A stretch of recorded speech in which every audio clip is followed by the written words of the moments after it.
Why is it that you get locked out? Why is it that you get locked out in the worst moments of your life? Where are my car keys? Man, I can't find my house keys. In those frustrating moments, you need a locksmith you can count on. A. Lenny Locksmiths. In South Florida, from Miami to Port St. Lucie. In Central Florida, A. Lenny locks it down in Orlando and Tampa Bay. Lockouts or lock changes for home or business. Car key replacements and programming all model cars. 24-hour service. Call them at 855-869-5625. Go to the website at alennylocksmith.com.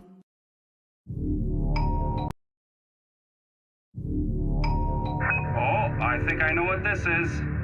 Houston, we have a package. Hello? No matter where you are, the Sloman Shield home security system guards your home. With next-gen perimeter protection, 24/7 monitoring, and interior motion sensing. And right now, get a free Sloman Shield security system and doorbell camera, all professionally installed, for free. Shield your world, the Sloman Shield. When you move, you need a reliable company led by passionate folks, eager to assist its customers during a transitional process that needs to be smooth. Call Essential Moving Experts at 844-368-5750 for all your local and long-distance moving needs.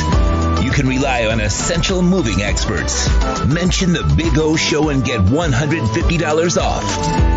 Family owned and operated, they offer free 30-day storage, full-service moving, fully licensed, bonded, and insured.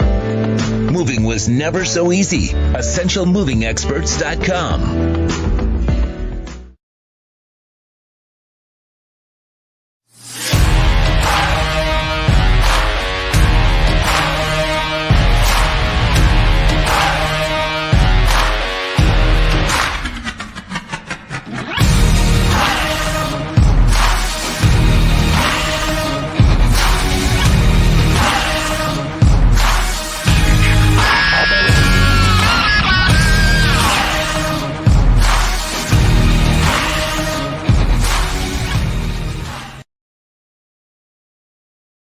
There's no need to drive around South Florida wasting valuable time looking for a new or certified pre-owned Acura. Go to the #1 volume sales dealership in the Southeast United States. Craig Zinn's Acura of Pembroke Pines. Purchase with pace and space in a dealership tailored to your needs. From home buying to providing that personal touch. Contact the 2020 Satisfaction Award winner Craig Zinn's Acura of Pembroke Pines. 888-776-5123. That's 888-776-5123. Or visit them at 15601 Pines Boulevard in Pembroke Pines.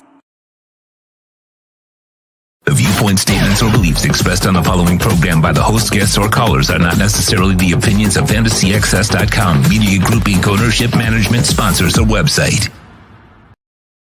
When it comes to South Florida sports teams, very few in the media have witnessed, lived, and covered it like the Big O. Let's start the program dedicated to your favorite South Florida teams with a passion that's unmatched. The Big O Radio Show is on. Here's the Big O. Good morning, boys and girls. Hope you all are doing well out there and hanging in there on a rough Friday. We'll get through it. We'll get to the weekend. We'll try to enjoy the weekend. A rough one last night as the Miami Dolphins, they lose to the Bengals, but they lose a lot more, and losing Tua Tagovailoa to a brutal concussion last night, suffered at the hands of Josh Topo, which is the guy that filled in for DJ Reader. So DJ Reader getting injured last night led to the overzealous backup slamming Tua to the ground and causing the concussion. Obviously, we talked about it last night. And, for me, the toughest part was just watching Tua, go through all of this. And I know he can avoid a lot of this stuff. He's got to get rid of the football. And we talked about this last night. You got to do a better job of getting rid of the football and somehow, putting yourself in a better position, because nobody is built to take those kind of hits.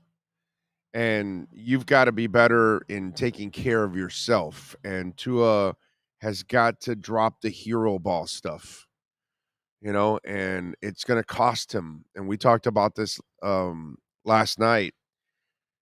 And Tua himself will talk about how Marino told him, pick a guy and let it fly.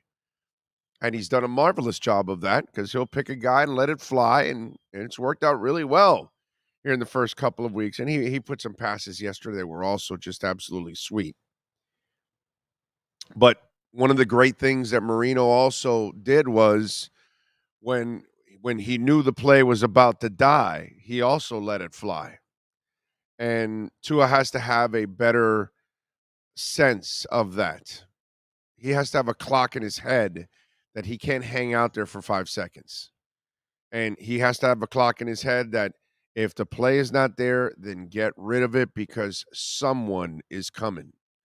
And he doesn't have Kyler Murray wheels. He doesn't have Russell Wilson's elusiveness. He doesn't have Lamar Smith's speed. You know what I'm saying? He doesn't have those kind of gifts. And neither did Drew Brees and neither did Joe Montana and stuff. So other guys, Bob Greasy wasn't athletic either. But they're smart. And they have to have an understanding that they're not big individuals, so they cannot take serious pounding. And Tua has to understand that. And hopefully this is the last time he goes through something like this because he finally gets it. That's how he dislocated his hip. That's how I think, if it's not both ankles, at least one of them was hero ball also.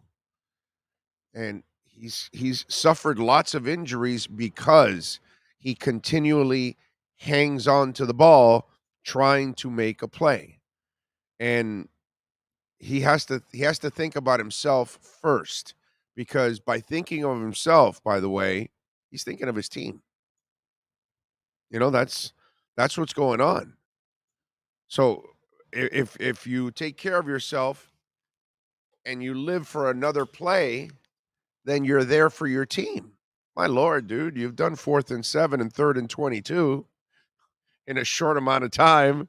So being in difficult situations isn't really something hard for you. Live for the next play, live for the next drive, live for the next quarter, live for the next game. That's what you got to do, man. And hopefully this is the watershed moment that he, finally gets and says, all right, I got to do this. I got to stop putting myself in these kind of situations.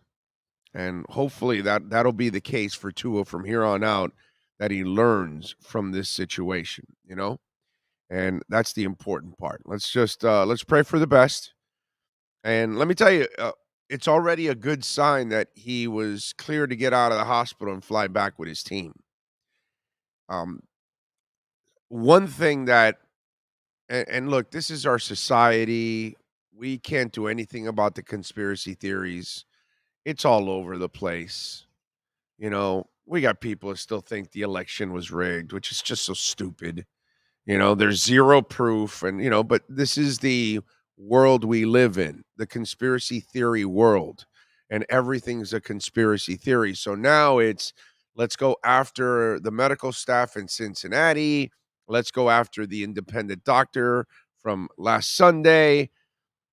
Folks, let me explain something to you, okay?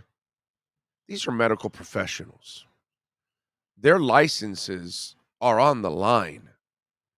So the people in Cincinnati, if they released them, it's what they saw.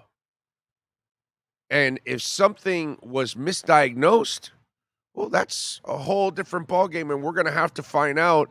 And I'm sure they'll get another independent doctor to review the case from Sunday and everything else neurologically. You know what I love about all of this is all you fools out there, right? You think you're doctors, and you think you have the facts. And the part that you don't realize, and you still don't realize, is we're all different. He's different than I am. I might be able to take a hit he can. He might be able to take a hit I can't. I don't know. We won't know until we're in that situation. And some people, like Eric Lindros, some of you are young, you don't remember that. Those of you that are older, when he would have a concussion, it would linger. And it eventually cost him his career.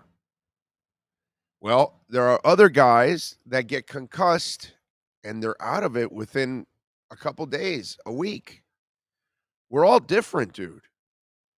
And maybe Tua does not, maybe he recovers a little faster than other people. Some other people, Ethan Carter, he's got a concussion. He's been out for 3 weeks. You don't know if he's got recurring headaches, dizziness, equilibrium. I don't know. I'm not a doctor. And neither are any of you out there. So we don't have the facts. And those doctors in Cincinnati and the doctor on Sunday, there's no way they're just like, oh, yeah, what do you got? Two, yeah, go ahead. No, dude. But everybody wants to lay blame and all of that. And the brutal honesty out of all of this is, like I said last night, Tua's got to get rid of the football, dude. We're not having this conversation if he would finally understand that he's got to get rid of the football. That's all. That's why we're having this conversation more than anything else. Do I think the tackle was excessive to the point of dirty? Yeah. I think the NFL, if you're going to tackle a quarterback, just tackle the quarterback. There doesn't need to be some kind of a wrestling move with it. There doesn't need to be some kind of a slam or whatever the hell you guys want to call it. That's the part that I would just add to all of that. Tackle the guy. No horse collars, no slamming people. I mean, I saw Jim McMahon get slammed in his shoulder, and that's it. He was never the same quarterback again. There's a way of tackling, so tackle. There's no need to slam somebody to the ground. I don't care who you are. It's not a Tua thing. It's any NFL player. A tackle's a tackle. Slamming somebody to the ground, there's no need to do that. I mean, if you really care and want to protect players, right? And I believe that those doctors, they did the right thing. They did the information they have. There is no way they saw a concussion and said, no, he's good to go. Go ahead. Let him go. And none of us know, man. Maybe Tua's, brain got rattled in that hit, and then it bounced back quickly. Somebody else, they might have had a lingering headache for 3 days. That's the funny part I hear about all you smartasses out there that you think you're doctors. And look, I'm with you on Sunday. When he wobbled, it looked like a concussion to me. But then when you start to hear about the back and then you see him twist it up and all that, yeah. I've had debilitating back injuries or back, not injury, but pains. And I've got a couple of discs that are a little screwed up. And so, yeah, I know what it's like, that it's debilitating, and I can figure that a nerve could affect your legs. That's possible. All of that is possible. With all the damn nerves that are running up and down your back, connected to your neck, your spine, your legs, hell yeah, that could happen. But I'm not a doctor, so I have to take their word for it. And there has to be medical proof, okay? Unlike a lot of crap that goes on in today's world where you have accusations and there are no proof, there's zero proof whatsoever. They must have proof. That's why they did it. So to me, this whole thing about questioning the people in Cincinnati and then the people on Sunday, that's ridiculous. That their livelihoods are on the line. Their licenses are on the line. They're way smarter than we are. And you have no idea what Well, actually, clearly, Tua's a quick healer because he heals pretty quickly from everything. I mean, how many times did we say, what do you mean he's going to be ready with that hip in the beginning of the season? Get the hell out of here. Get the hell out of here. That guy's going to be playing, and he's working out in the combine. Like, what? Willis McGahee blew out his knee in what was it, the Orange Bowl or whatever bowl game it was. It was a New Year's Eve bowl game, whatever. We're at the combine. What is it, 2 months later, late February? We're at the combine in late February. It's not even 2 complete months. And Willis McGahee's making a walk across the entire convention center. And there's 150 media members following Willis McGahee from the second he came out of the curtain all the way to the podium. I know, because I was one of the 150 media members following Willis McGahee going, oh my God, look at him. He's walking without a limp in less than 2 months. That knee was backwards. We're all different. We're all different. None of us have the same kind of DNA. You don't know. And maybe Tua bounces back quickly. The fact that he was cleared and got on the plane and he can deal with the air pressure and everything, these doctors know. They know what the hell they're doing. They went to school. You didn't, and neither did I. So they have to have that information. There's no way that they clear him and let him get on the plane just like that.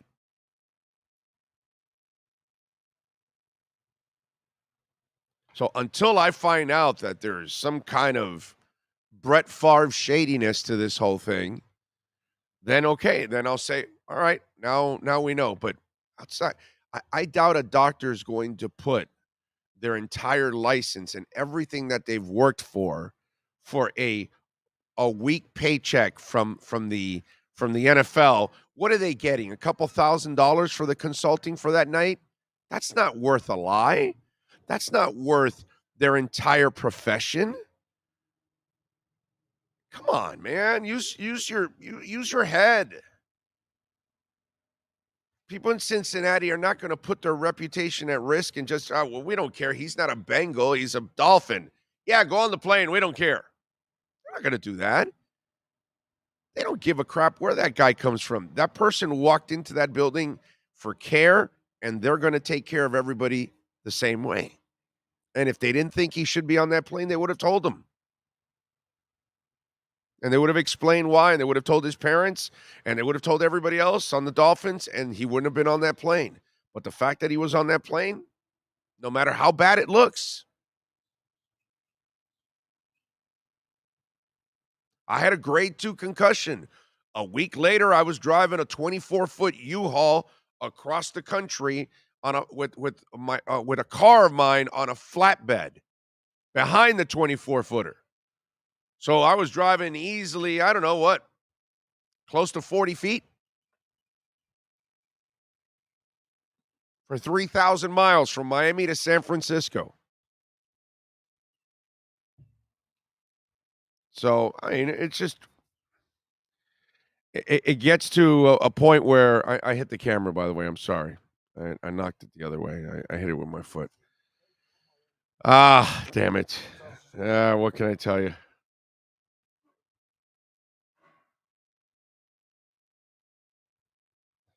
Well, my head is.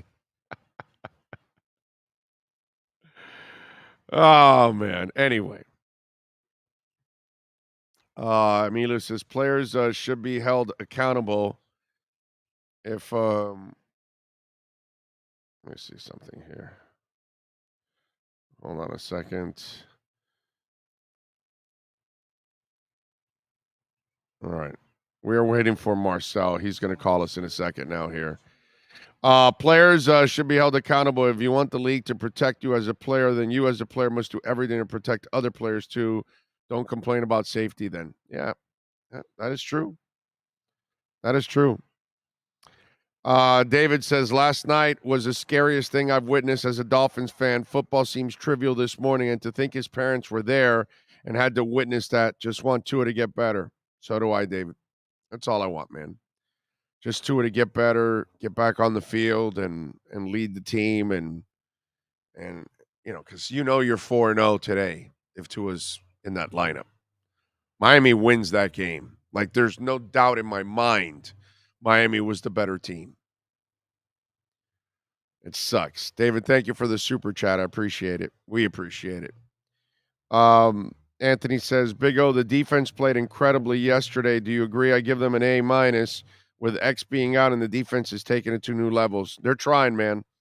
But the problem I worry about is, and I've seen this story for 25 years, you can only ask for so much effort from players, and after a while it wanes on them. It wears them out if they don't have a chance to win.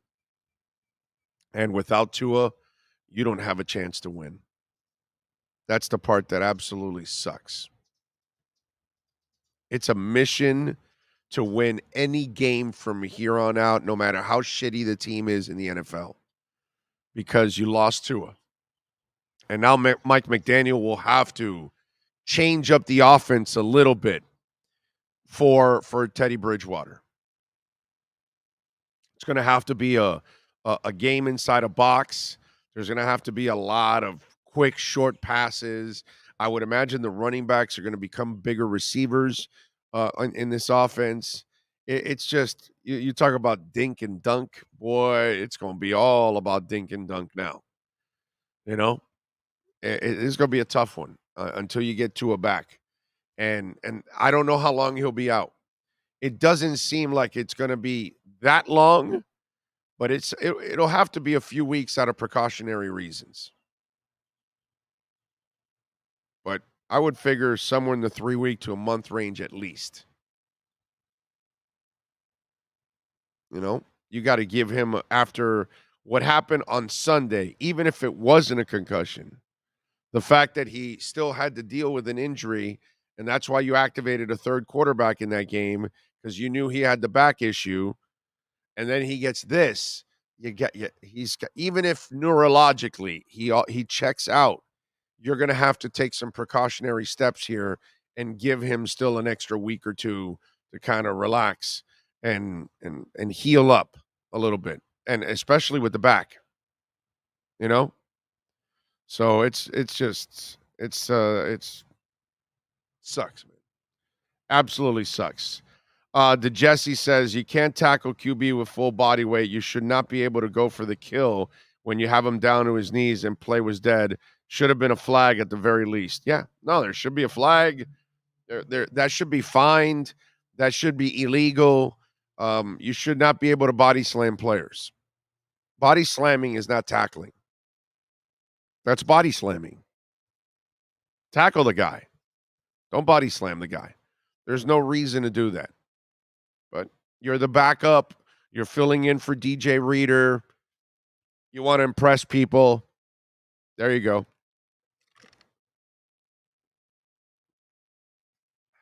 You got it. Nico says Bridgewater is better than Jabroni Brissett. It doesn't really matter, dude. Doesn't really matter. You're going nowhere with Teddy Bridgewater. I told you that long, long time ago. He's a backup. He's good to have here for his mind, all of that. But he doesn't have what you need in order to win it. It's not going to happen with him. The only idiot that thinks you can do that with him is Sean Payton. And I don't care that he backtracked. Okay?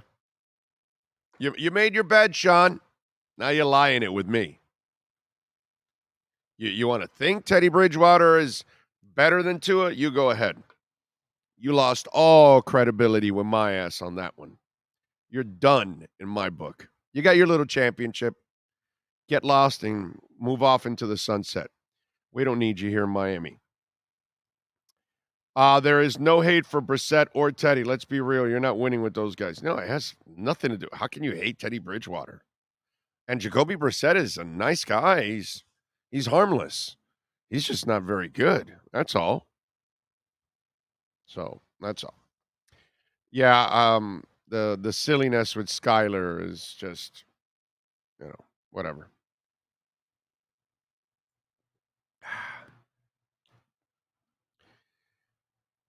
Big O, the run game is going nowhere. What's your opinion on giving Myles Gaskin a chance? He had some success last season.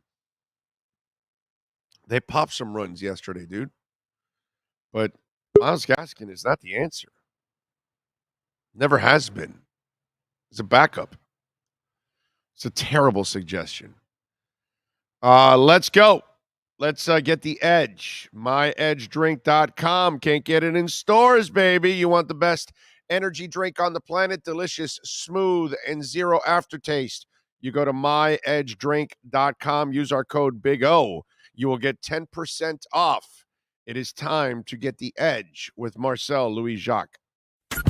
Time to get the edge on the Miami Dolphins with our Edge Energy Drink Miami Dolphins report. When you want the energy drink that's delicious and smooth with zero aftertaste, you can only order Edge Energy Drink at myedgedrink.com. That's myedgedrink.com. Here's the ESPN Dolphin insider Marcel Louis-Jacques. Hey, Marcel, before I start with you, let me crush Emilio Narvaez. He goes, I'm a doctor in Texas. Tua had a seizure on the field. His posture was, decebrate posture, which is why he was in a strange position when he got hit. Sir, he had a concussion. Do you know why, Mr. Doctor? I had a second-degree concussion, and my hands went like this. And they did the same thing, and I couldn't control my hands, like Tua couldn't control his hands. I've gone through a second-degree concussion, Mr. Doctor. So guess what? I have a better degree than you do, because I've experienced it. He didn't have a seizure, sir. He had a concussion. I've had a concussion. Your hands move like you wouldn't be able to. You don't know. You can't control them. They freak you out. So, sir, you're full of shit. In concussion protocol. Yeah, no, it just, I love We're not people debating. that want to act like doctors, and then they don't have the information. And you know what? I don't have the information either, but guess what? I suffered a second-degree concussion. I know exactly what your hands do. So you, sir, are full of shit. All right, Marcel, how you doing? You went through security? Yeah, walking over to the gate right now. Cincinnati Airport is, for some reason, large. Did not see that coming.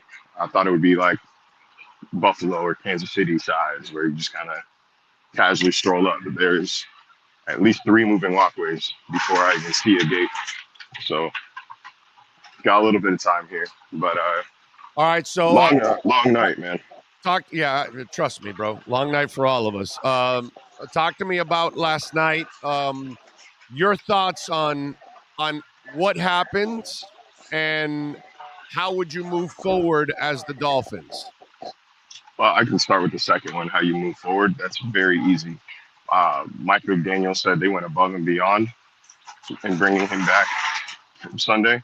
They went above and beyond as far as, evaluations and protocol, yada, yada.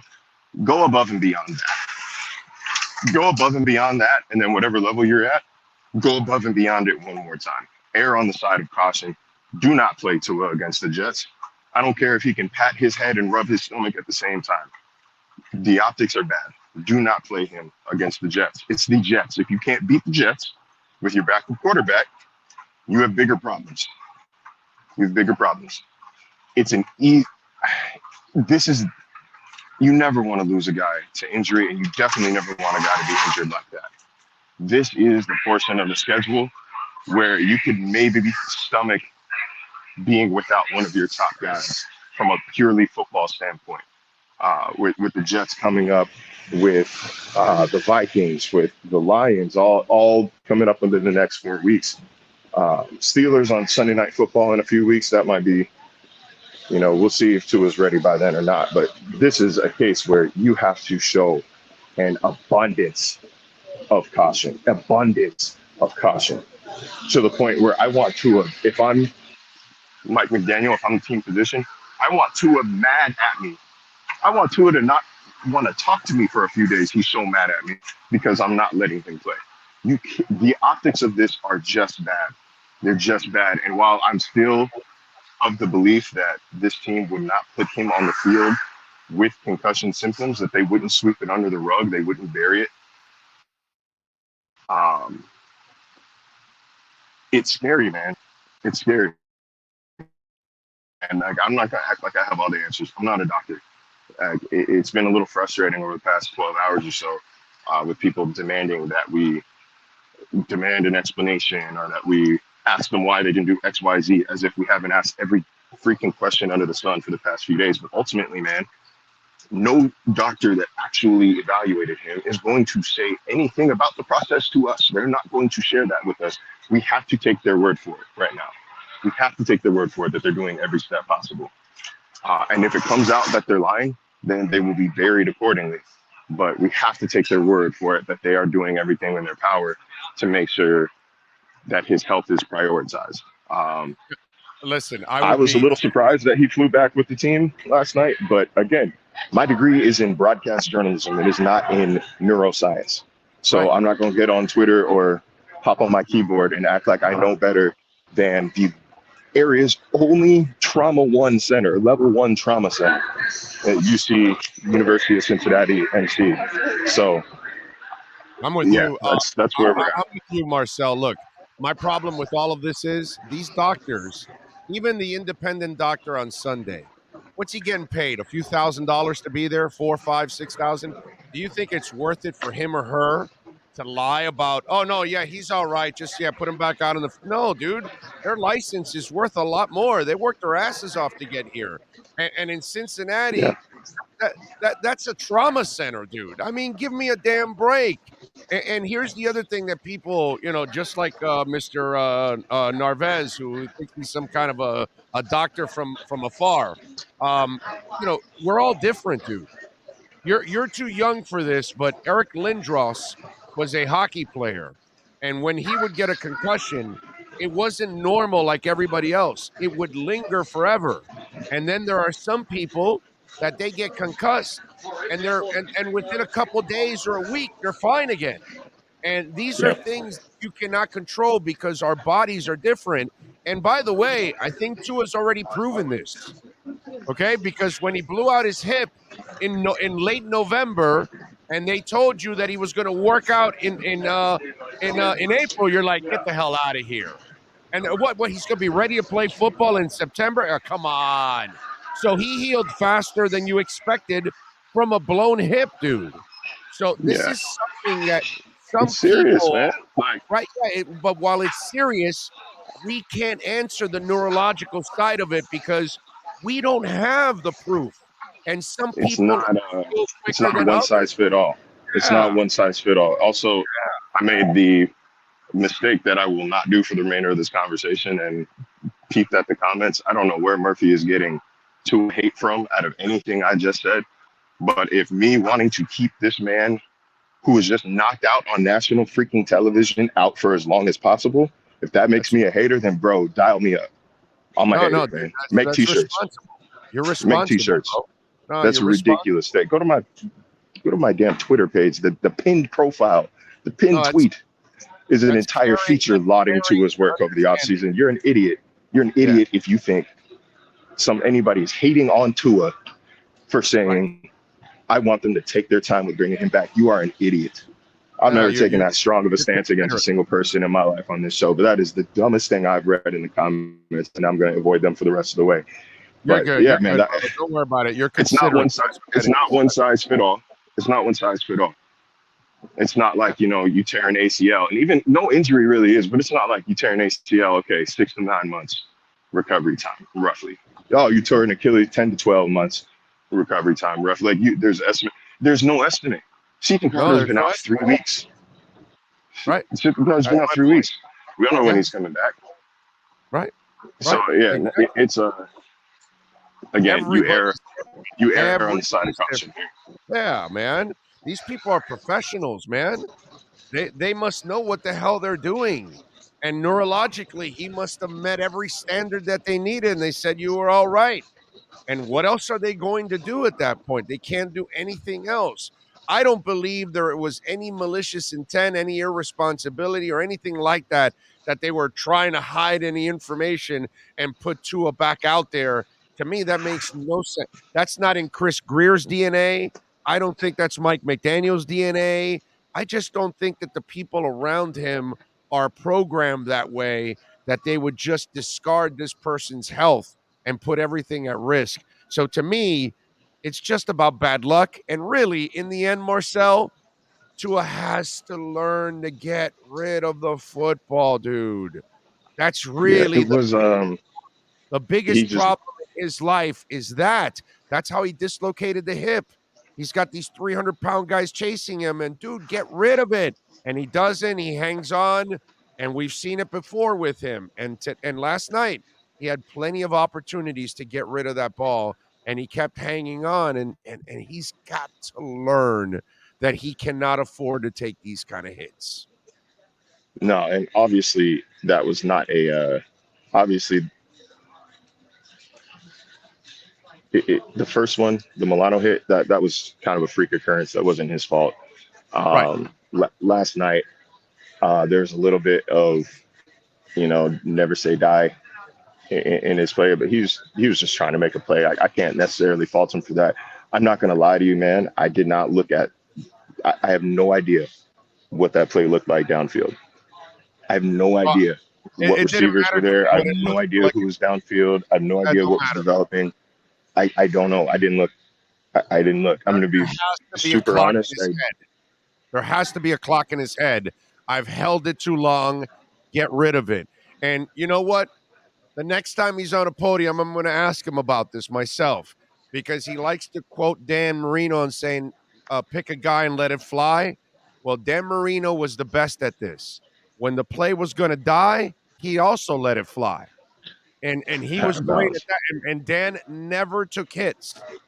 And why didn't he ever take hits? Because he said, play's dead, I'm out of here. I'll get you in the next play. And that's what the smart quarterbacks do. And he's got to stop the hero ball, dude. That's the one thing that he needs to. He was like, he was gunslinging a little bit toward the end of the first half there. Yeah. I thought he was surgical on Miami's opening drive. I thought he was surgical.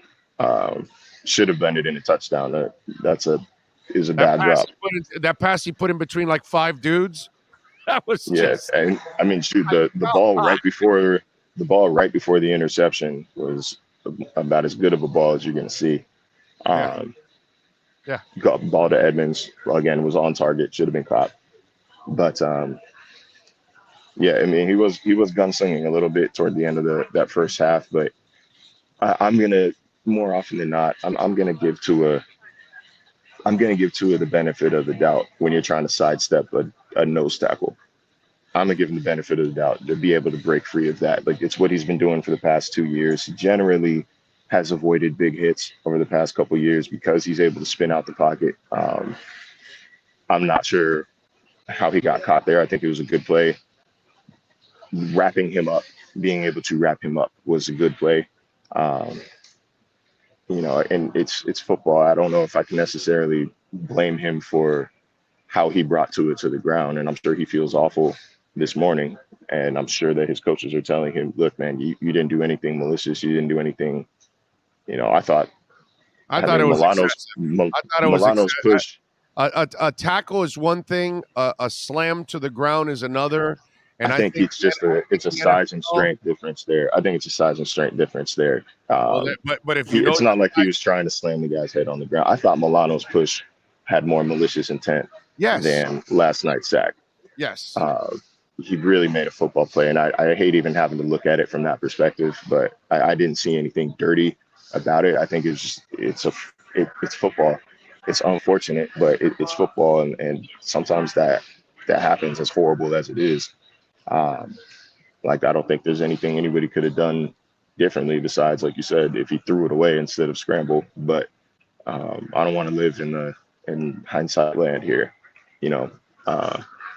I don't want to live in hindsight land. It was just a really unfortunate play, and the environment at that stadium, it was raucous all night. It was like a college game. man, I felt like I was at a Penn State whiteout game for a little bit. But I mean, it went dead quiet, and it stayed like that. They tried to come back alive at the end of the first half, but I think everybody there was pretty shaken up. It took a little while. That was classy. To get back going. That was classy by the Bengals fans cheering Tua. That was classy by them. I didn't think the Cincinnati players were classy on some of those hits, but I would go with I would give the Cincinnati Bengals fans props for giving some love to Tua while he was down. I thought that was really, really cool. For me, I did have a problem with the tackle. I just thought it was excessive. You can tackle the guy. I don't think you have to body slam the guy. If you know what you got in your arms already is controlled, there's no need to go cowboy and go body slam his ass. But then again, Josh Tuapolo was the guy filling in for DJ Reader, so I guess he needed to impress. And also, it's a weird balance right now, because in order to make, I guess, a more informed opinion on the tackle, like I'm basing this off of what I saw live, and then the one zoomed out replay I've seen. I didn't go back and rewatch that play. I didn't rewatch the replay. I saw the zoomed in slow-mo replay one time and then made an effort not to look at it again. And so it's like kind of a balance between, do I want to really rewatch the tackle to tell if it was dirty or not? Or do I trust my memory enough here? So from my live, I didn't think that there's anything live. I didn't think there's anything wrong. I couldn't even tell that he hit his head from my angle. And, obviously you could see it from the reverse angle, but like I said, I thought the Milano late push last week had more malicious intent, or was more irresponsible. That was what we saw last night. Yeah, the outcomes were different, but I thought that Milano's push was more irresponsible. I think, look, the body slamming thing goes on in football all the time. It happens all the time. In fact, a Dolphin player body slammed somebody last week. I forgot which one it was. There's a play where a Dolphin player body slammed a Raven player last week in one of the tackles. And to me, whether it's horse collar or that kind of body slamming, I think those are things that are suspension and fines. You have to send messages that you cannot. It's tackle. You don't need to body slam somebody. It's tackle. You don't need to horse collar somebody. The kind of tackles that are injury type tackles, those are the ones you've got to watch out for. And the one we saw last night and the horse collar are the two that put players in a really difficult position, and they could be injured. I think the competition committee should look into that, but that's just me. That's all fair. That's all fair. Right after you have your 10 vodkas on the plane back to Miami, what are you working on over at ESPN? So folks can check you out. I mean, I think we all kind of know. I think we all kind of know what the story is moving forward. What are you investigating? We want to know. You're getting your investigative hat on. You got your. I don't know that I'm gonna. We got a big team at ESPN, and I'm sure it's going to be a collaborative effort, whatever we do. Are you telling me from a football perspective? Are they sicking TJ Quinn on us? I think that we're all still kind of figuring that out. It was a late night last night, and I think we're kind of reeling from it. Not reeling, but still kind of figuring out where we're going from here. But from a football perspective, want to take a look at how Teddy has played with receivers who loosely fit Tyreek and Jalen's profile. Off the top of my head, I don't know if he's ever had weapons like this before, but I want to see how this offense may or may not change with him at the helm. I will reiterate what I've said on the show before. He did not look particularly good in training camp. I think you've seen it. You saw it. You were at training camp. I don't think he particularly looked good. He's just a guy. He had some flashes. He had some flashes last night where it's like, okay, he can keep the ship afloat, and that deep ball to Tyreek, probably touchdown if Tyreek catches it clean. But either way, he got it there. But then there were moments where you could tell, like, okay, he needs to build chemistry with the guys he's about to play with.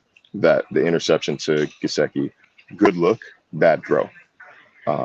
maybe miscommunication. Teddy said he just missed it. I don't know if he's covering for Mike or if he's covering for the fact that they weren't on the same page as far as what route was going to be run. But yeah, how the team changes there, and also just to maybe try to end on a positive football note here. Considering they played 90 snaps like 4 days ago, I thought it was a Herculean effort from this defense. Yeah, it was. Yeah. Herculean effort from this defense. They didn't necessarily blitz, and they didn't really take advantage. You got a few pressures, but didn't really attack Burrow like maybe they would have if they hadn't just played 90 snaps. But I thought they did a spectacular job for the most part of keeping that offense in front of them. Obviously, T. Higgins got loose for a couple big plays. Jamar Chase had a big one on the little flea flicker trick play. But for the most part, I thought they made Joe Burrow look pretty pedestrian last night. And that's going under the radar because obviously of the events of last night's game. But I do want to make sure that they get their props for that. That was an impressive effort from them. Yeah, no, I'm with you. Jamar Chase wasn't really like burning them left and right, and Burrow didn't have this great game, and they even lost X in that game, which hopefully X in 10 days can get healthy because hopefully you'll get Byron Jones back, and they're gonna need their corners. I will say this: Mike McDaniel will be tested in a big time way. He's gonna have to get really creative with that offense now to get productivity out of Teddy. I'll tell you that. Yep. I agree, man. All right, Marcel, have a safe flight back, my brother. We'll catch up next week. All right? Yes, sir. Y'all be easy, man. You got it. There you go. Marcel Louis-Jacques. Remember, folks, you can go to myedgedrink.com and get the finest energy drink on the planet. You're going to love it, baby. myedgedrink.com. Use our code Big O. You will get 10% off myedgedrink.com. You now have the edge on the Miami Dolphins with the Edge Energy Drink Miami Dolphins Report featuring ESPN's Marcel Louis-Jacques. Get the energy drink that's delicious and smooth with zero aftertaste. You can only order Edge Energy Drink at myedgedrink.com. That's myedgedrink.com. A Fantasy Football Friday Sports Grill Fantasy Football Zone. 7 amazing locations. And remember, football season going on. They've got all kinds of specials going on during the football season. $1.50 Bud Light and Bud Light drafts and bottles during the NCAA and NFL games. So tomorrow and Sunday, you can enjoy it. $12 domestic pitchers. They've got the new menu items, the buttermilk chicken sandwich. They've got all the hot sauces. You can now take them home. The buffalo sauce, the Miami Heat, the blackberry barbecue, the Dale. They got it all out there, man. So check it out at Sports Grill. 7 great locations, soon to be 8 when the Doral location opens up. So Scott Pianowski will be joining us at noon. If you have any questions, any fantasy questions, they'll get lost here on the chat board, right? Because there's a lot of people on the chat board. So send it to our text line, all right, at 855-912-1056, and I will get to them there a lot easier. You can put it on the chat board when he comes on, then you can start posting them, because if not, they'll disappear and I won't be able to get to them. So send them in on the Welt and Rayom text line, 855-912-1056. That's 855-912-1056. And there you go. Send them in. True Fin Fan, thank you for the love on the super chat. He says, it's like we're cursed. I was so excited till the injury. Sorry, Big O. I can't do this today. Talk to you another day. I'm out. I feel you, man. I feel for all of us, I feel for Tua first and foremost. I want him to be healthy. This man just got married. His wife must have been, everybody talks about the mom and dad, and obviously, because they're a tight-knit family, but his wife too, man. God, his wife must have been freaking out. God, and when I saw his fingers, I thought of my fingers. It brought back the memories of me suffering my concussion. And, it's like, You can't control your hands. It's the weirdest thing. It took like a minute for me to be able to like kind of control my hands and then kind of shake it off. And then I went to the hospital. They took me to the hospital, and that's where they checked me out and said I had a second grade concussion. Weird, man. Weird. Ugh. And he has a helmet and everything. I did not have a helmet, and it was concrete. Ugh. Scares the crap out of you. That's why the so-called doctor that chimed in, oh, he had a seizure. And, I don't care even if you're a doctor. It's on television. You don't know what the hell's going on. You don't have all the information. They do.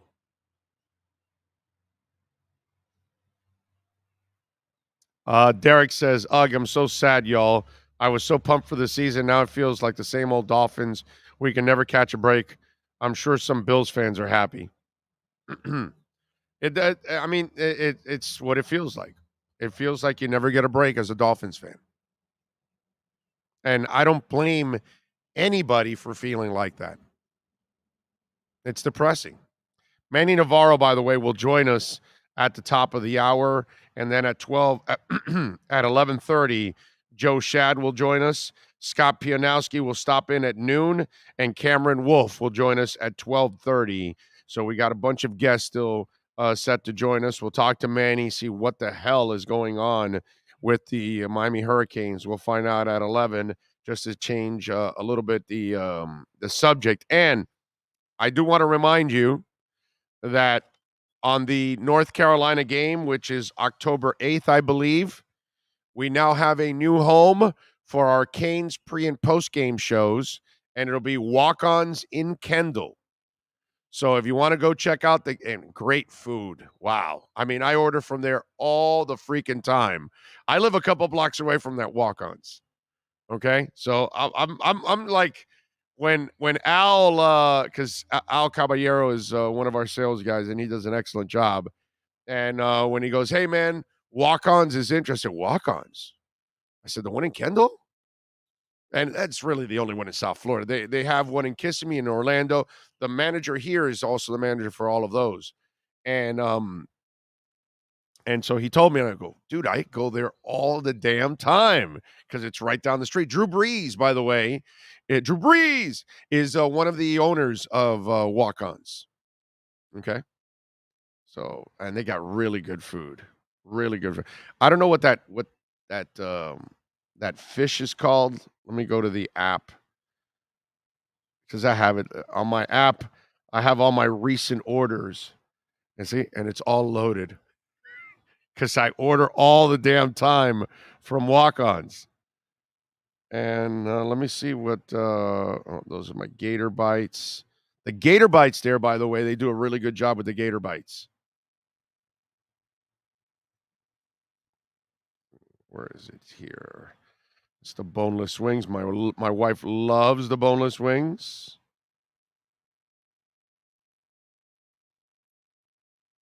Oh, and by the way, the mozzarella logs.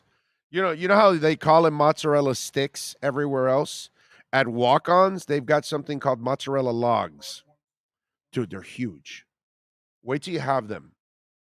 Okay, Sean? The best mozzarella sticks out there. They're called logs. But they're, because they're enormous. I can only eat a couple. The redfish ruby. Or Rudy, I'm sorry. The redfish Rudy. That fish. I get it grilled.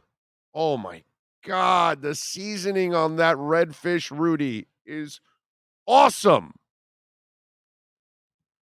Freaking awesome. So, starting for the North Carolina game, we're going to be out there at Walk-Ons. So come on out and join us, man. Pre- and post-game show. We'll get a home for the Dolphins. We're working on that. Actually got a meeting on that tomorrow morning, 11 a.m. So we will see. You never know. But we got a couple folks already interested in the Dolphins. One just hasn't fallen through yet. Tua injury won't help. God. Oh, if you live a couple blocks, would it be walk-ups instead of walk-ons? Ah, Very nice, Brooklyn Rob. I like that. Walk-ups. But you know what? My lazy ass, even a couple blocks away, I'm still getting the car. Oh, God. Trolls are thick this morning, yes. What are you going to do? Let's see. Max Joint. Is that like a really big joint, Max Joint? I got to say that's true. It's not like Tua had players land on him and crush him. He landed on his back from a late shove Sunday, then got tossed to the dirt. He's not built to take hits. Nobody's built to take head slams to the floor, sir.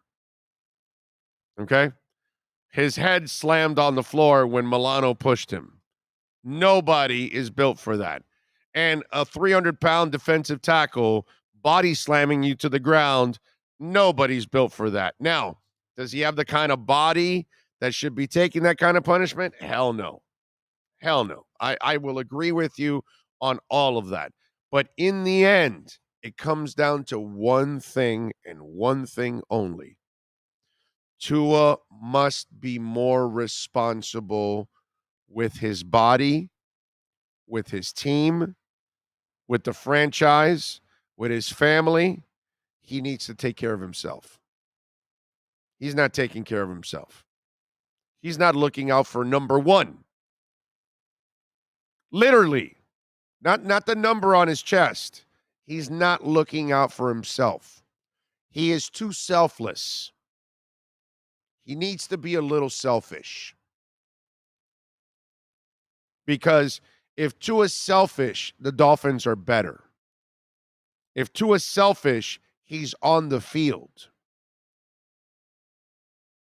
And so if Tua's selfish, guess what? Some downs are going to go by the wayside. Some drives aren't going to be as fruitful, but at least he'll be around for the next one. Because if he throws the ball away last night, Miami may win that game. Just think about that. Just think about that one moment last night. If he chooses to throw the ball away, there is no injury, Dolphins probably win that game. We have a crazy-ass, happy-ass post-game show, and this morning, my voice is burnt out from screaming and going crazy, and I'll be happy, even though my voice is already getting there from this last couple of days have been kind of rough. Obviously, didn't get the kind of sleep last night that I would like, and that usually does a number to my voice. Good thing is, we're off Saturday and Sunday, so we'll rest. But Tua, take care of yourself, man. Be selfish. Look out for yourself. You do that, everybody's going to be better off, not just you. And your way of being selfless will pay off. Because if you're selfish, it might be the best way to be selfless. Think about that. How twisted is that? You can go to being selfish to lead to selfless. Because by being selfish, I'm here to serve everybody else. I live to play another day so I can service my team and help them beat whatever opponent it is that week. I just want him to get healthy, and I want him to take care of himself because he deserves it. He's a good person. And the Dolphins, that's their best chance, man. That's their best chance. They don't have a chance to be a champion without that guy. Pretty simple. Forget about just beating the Jets or any other team that's coming up because it's going to be a mission to beat any team now with these quarterbacks. But with Tua, you would have run the table with these guys.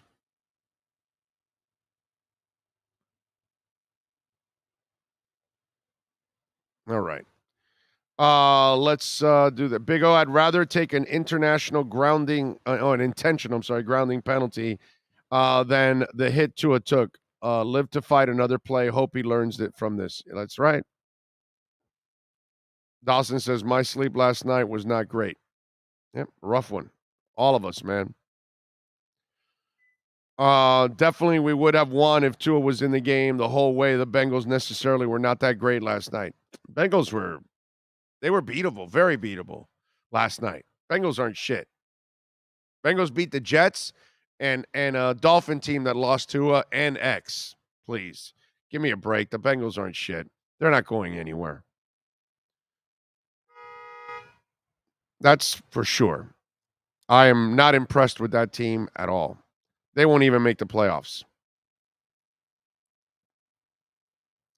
All right, let's do this. Give me a break here. Give me 2 minutes. We're going to come back at the top of the hour. Manny Navarro will join us. We'll talk a little Canes. Joe Shad. We'll talk a little Dolphins at 11:30. We got fantasy football at noon, and then more Dolphins talk with Cameron Wolf. Give me 2 minutes back here at Craig Zinn's Acura of Pembroke Pines. There's no need to drive around South Florida wasting valuable time looking for a new or certified pre-owned Acura. Go to the #1 volume sales dealership in the Southeast United States. Craig Zinn's Acura of Pembroke Pines. Purchase with pace and space in a dealership tailored to your needs. From home buying to providing that personal touch. Contact the 2020 Satisfaction Award winner Craig Zinn's Acura of Pembroke Pines. 888-776-5123. That's 888-776-5123. Or visit them at 15601 Pines Boulevard in Pembroke Pines. Welton Rayom has more than 62 years of litigation experience handling insurance disputes. They're committed to resolving even the toughest insurance claims quickly. Call them for a free consultation. 954-966-4646. At Welton Rayom, they don't get paid unless you win. Property damage claims to your home, business, or condo as a result of a hurricane. Welton Rayom can help. Water, mold, fire, smoke damage, Welton Rayom can help. Call 954-966-4646.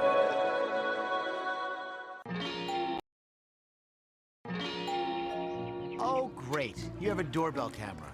Now you have a front row seat to your house getting robbed. They're breaking into my house! Ooh, there goes the TV. I'm sure it'll turn up at the pawn shop. No, not the TV! Just because you can see them, that doesn't mean you can stop them. With Slogans, you get 24-hour monitoring, a free home security system, and professional installation. Plus, free doorbell camera, one that'll actually work for you. Get out of my house! Get out of the house! Call 1-800-ALARM-ME.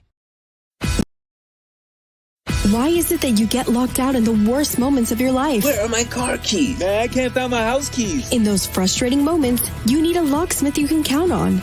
A. Lenny Locksmiths in South Florida, from Miami to Port St. Lucie. In Central Florida, A. Lenny locks it down in Orlando and Tampa Bay. Lockouts or lock changes for home or business, car key replacements, and programming all model cars. 24-hour service. Call them at 855-869-5625. Go to the website at alennylocksmith.com.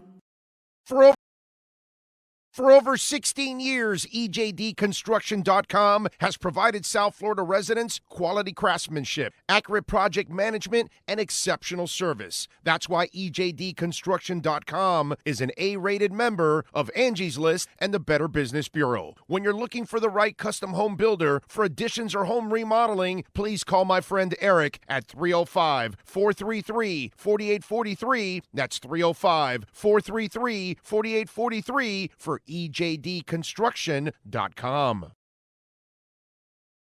Welcome to Red Light Therapy, a revolutionary technology perfected by NASA to aid in muscle strengthening and recovery.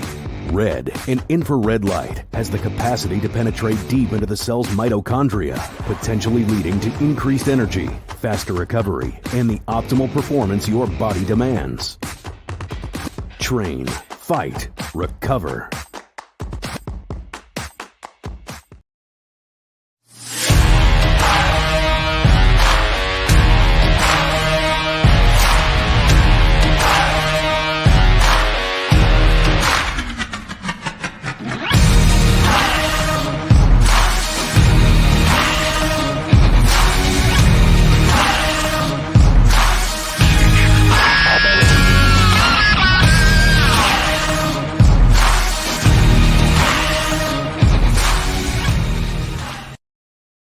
If you're a Miami sports fan, then there's only one store to go to, and that's Caneswear at Miami Fanwear in Davie. They're your one-stop shop for all your inner Miami CF, Canes, Dolphins, Panthers, and Marlins merchandise. They have hats, t-shirts, game day jerseys, and so much more. Located at 2511 South University Drive in Davie, and open 24/7 online at caneswear.com or innermiamiwear.com. Call them at 954-835-5597. Caneswear, the spot where Inner Miami and all Miami sports fans shop.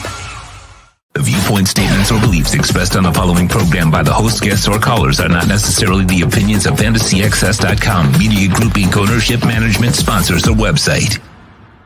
Time for Canes fans to get what they want. Information, insight, and perspective. It's the Caneswear Miami Hurricanes Report with Manny Navarro, exclusively on the Big O Radio Show. Here's Big O and insider Manny Navarro. There he is, Manny Navarro, the man that also experiences things like this. We can't have good things. Yep. How you doing, brother? Good. We get all the money for the program. We get the coaching staff, and then we get Middle Tennessee State. We get Tua finally getting on a roll, and that happens last night. I got to tell you, bro, what a crap shit week it's been football-wise. Holy moly, dude. And then we got a storm that comes and terrorizes, half of our Floridians up north. That's the other thing. What a week, dude. Damn, brother. Forgetful end to September for sure for South Florida all around. I mean, listen, here's what I'll tell. If we want something to pick our spirits up, here's what I'll tell you about the Hurricanes. They don't play in the SEC. They play in the ACC. And every one of these teams that they're playing over the next month has their own set of flaws. So hopefully whatever time they spent reviewing what happened against Middle Tennessee State, they found some answers this week.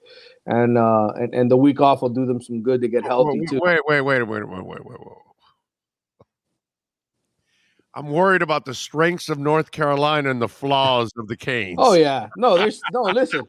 Listen. I 100% agree with you. I'm trying to find something positive for you, for 1,000 yards a week, and Miami's got the worst secondary in the world. You know what I'm saying? It's like, come on, bro.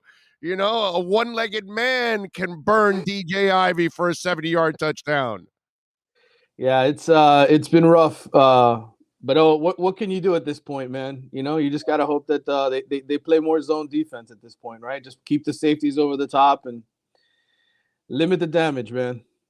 Yeah, no, listen, I'm a Mario guy, bro. I get it. It's looked ugly for him, and he's got some stuff to straighten out in his house. You know what I mean? And listen, the other thing I talked about in the postgame show, while this is a great coaching staff by name, they have not yet melded together as a great coaching staff, period. And that's something that they've got to figure out, too. I know they've got to figure out their kids and get better talent and whatever it is. But, how do you fix lack of commitment? Because at times there were moments where it looked like some of those guys, their hearts weren't in the game, dude. Yeah, I wrote about this week. In I think our ACC mailbag that came out yesterday. But I think maybe there's too many South Florida kids on this roster, and here's what I mean by that. Okay, there's 35 kids from Dayton Broward on this roster. How many of them are actually any good? Number one. Okay, how many of these guys are actually big time contributors, and how many of these kids grew up watching lose for the last 20 years, right? And sort of accept that mentality of, well, they lost. The next coach will fix things, right? I mean, it's just sort of this accepted thing here in the locker room. And I know people say, well, you got to have, you're in South Florida, you got to have great players from South Florida. That's true. But when Ohio State and Alabama and Georgia come down here, they don't take 35 kids with them from South Florida. They take five of the best, and they mix it with whatever they have from their parts of the country, from all over the country. Right. And so I think the one positive here is that Mario, while he was at Oregon, while he was at Alabama, he became a national recruiter, not just a guy that could come into South Florida and pluck guys for Rutgers or FIU or wherever he was at before that. He's become a national recruiter. And so hopefully, they change the chemistry in that locker room a little bit, because I think fundamentally, I think that's where it all comes from. I just think there's too many kids that accept this, well, we're having a bad day, we're going to lose today. There has to be some mentality from somewhere else that comes in here. Yeah, Yes, there's got to be a mentality that comes here from somewhere else that changes that locker room dynamic. Yeah. Yeah, no, I'm with you. And that's their job now. They've got to find the right leaders that can and that's what it's funny as renegade as the program was, back in the day, the guys were dogs, the guys were leaders, the guys were winners, the guys had pride in what they wanted to do. And hell, they had so much pride they wanted to embarrass you. That's how Yep. good they wanted to play. And so there was that edge that we always talk about, that you got to be in life or in anything that you got to do. You got to have some kind of an edge in order to do what you do. And you show it every day in your coverage of the University of Miami for many, many years. And I think that that's the problem. They don't have enough of those kids that have that edge, really. Yeah, I think, and again, I think part of it is, when you fill up your roster with that many kids from down here, again, nothing, and I'm not picking on them. I'm not saying this is just them, because obviously there's an entire roster responsible for this. But I just think, what have these kids grown up seeing of Miami for, their whole lives? They've seen this many, many times. And so it's just sort of an accepted. And so when those are the majority of the kids in your locker room, in terms of they grew up in this and they saw this and they accepted this, I think it just permeates, right? It just becomes an accepted thing. And you see them after the game smiling, taking pictures with their friends, hanging, like it doesn't hurt them, right? When Alonzo Highsmith and Jerome Brown and those guys lost the game, pissed. I mean, it was just it hurt their soul. Right. And I'm not saying these kids don't feel bad. Again, I'm not saying they don't feel bad, but it's just different. It's a different mentality. Well, I think they are different, because you're right about that. I think the Canes of the past would be embarrassed about a loss. Any loss. It didn't matter. Even if it was a great game they played and they barely lost the game, they would be embarrassed about losing. And so I don't think there's enough of that desire to win and that fire to avoid losing. Yeah, there's no doubt. I'm with you there. Yeah, and I think the only way that changes is when Mario identifies the guys that he wants in his locker room. And that's why, again, these things are every Curry coach has come to Miami, okay, Jimmy Johnson included. I mean, that first season he was 8-5, okay, inheriting a national championship winning team. Why? Because he was making changes to the offense, making changes to the defense. And once you get it rolling, you can see how Ohio State, Alabama, and Georgia are, right? Once you get it rolling, you just got to keep it rolling. Just keep going. You replace the coaches, but you keep the offense, you keep the system. And that's the thing, to get into line with that, it just takes a while. And this program, unfortunately, has had a lot of upheaval, a lot of changes. And so every time you hit the reset button, you're going to have bumps in the road like this. I'm not excusing the loss, I'm just explaining it. No, I get it. I'm with you there. I have no problems with that. Listen, it's hard to explain anything that happened last week against Middle Tennessee State. And I'll tell you this, what I loved about what I saw the Mario you guys had to deal with in that press conference is this bothers him. This hurts him. He feels this. This isn't just water under the bridge for him. So he's going to do that's the one thing I feel good about Mario. He's going to do everything in his power to fix this, because he doesn't want to be embarrassed. And he knows that what happened there was an embarrassment. So while I don't want to see him go through this shit, at least I know that it's the right person to be going through this crap, because I think I believe in the end everything will get fixed. It's going to take a bit. It's going to take him a couple years to fix this mess. It's not going to happen overnight, dude, because he's got to weed out a lot of people in that program. Yeah, and ultimately he needs to find those kids himself. Like when you inherit a locker room, you inherit players. Remember, Mario hasn't been here for a while. Okay, he's been on the West Coast. When he saw me in our first conversation, to me, the first question he asked me is, "What the hell's been going on here?" Like he really. He doesn't know, even though this is his home, he doesn't know what's happened in the way that they've recruited players, with the kind of players they've been recruiting. He just knows the results haven't been good. Otherwise, he wouldn't be here. So, it takes time to sort of adapt to your environment. I'm not afraid, that Miami's got the wrong guy or anything like that, because some people are telling me now, they're like, oh, Mario, this is what he Oh, did. no. He didn't adapt. And I'm just like, listen, man, he took over a really bad program at Oregon too. That was mediocre when he took. I mean, that wasn't the Oregon. Get a couple of Javon Hollands, bro. I've been around Javon Holland. He needs to. Yeah. Once he gets a couple of Javon Hollands in there, that locker room will be completely different. But those are the kind of players he needs to get, and it just doesn't happen overnight. He just got here, dude. So we've got to give the man some time to turn this around, because the players that I see that he has there, those aren't his guys. Most of those guys aren't the right guys. And we've got to give him time to get his guys so we can actually see the identity of these Canes cannot fall on Mario right now. You know what I mean? Another year or two from now, that's when we can start, judging, okay, this is Mario's team now. He's been able to turn over most of the roster. All right, now we can measure him. Right now, he's got the people that have all the bad habits from the past, unfortunately. And I wrote about this as well, and talked about it on my podcast. But I think the other issue he needs to change is people need to stop looking at the quarterback for all the answers. I feel like this team rides its quarterback. I mean, literally. No, I get it. The quarterback, I'm not dismissing it's an important position, but no, listen. I'm 1,000% with you on this. I'm laughing because they laid it all on Tua last year, while I'm fighting and telling everybody, dude, it's the coaching and it's the players around him. All of a sudden, they changed the players and the coaching around him, and look at Tua. He's kicking ass until last night, of course. And to me, the same thing with Tyler Van Dyke. You putting it all on him when, his receivers aren't very good. And between you and I, we've talked about this already. I think Josh Gaddis has done a piss-poor job of transitioning his offense from the offense that was there, and he did not do enough to help that quarterback transition a little easier by keeping some of the elements that he is comfortable with and easing his elements in there. I think going from night and day has been shell shock to Tyler Van Dyke. That I will tell you that I think that was bad coaching. That's my opinion. I don't disagree with that. I was looking at it from an even bigger perspective and I wrote about this last year when Miami started 2-4. I mean, in that locker room, they ride the quarterback for everything. Like, he is the ultimate leader. Think about the moment De'Aaron King walked in the door here a couple years ago, right? He gets hot. What happens? All of a sudden, the team starts playing great. You see the effort on defense. You see the effort on special teams. You see everybody riding it. Then De'Aaron gets hurt, right? Oh, we got to play this freshman.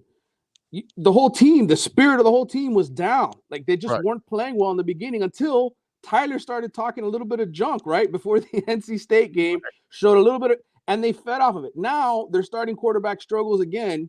And all of a sudden, the defense just, we're not going to play today. It can't be like that. The locker room cannot be solely based on the performance of one guy and how he's playing.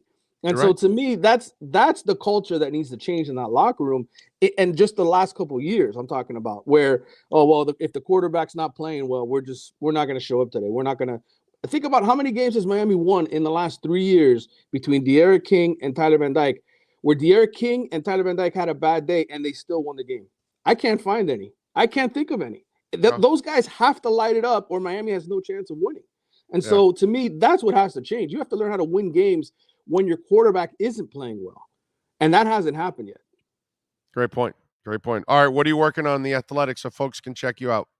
Well, there's a ton of stuff up online today. I did a roundtable with our Gators writer, Alan Taylor, just discussing the misery that is Gators and Hurricanes football right now, because they're both 500 and FSU is unbeaten and the best team in the state right now, feeling good about itself. We also have our ACC mailbag, which has a ton of responses for the whole conference in there. And then my True Freshman report is up as well. And I'm driving up to Tallahassee tomorrow, actually. I'm going to go cover the FSU Wake Forest game for the Athletic. That's a lie. You want to swear go to God. Whataburger. You want to go to Whataburger, and that's the closest one. Yes, Don't lie to me. You caught me. Yeah, because every time I go to the Senior Bowl and I drive, and next year Sean will experience it, the stop in Tallahassee is a must, and Whataburger is right there, and we got to have a little Whataburger. So I know I got you. I know what you're doing.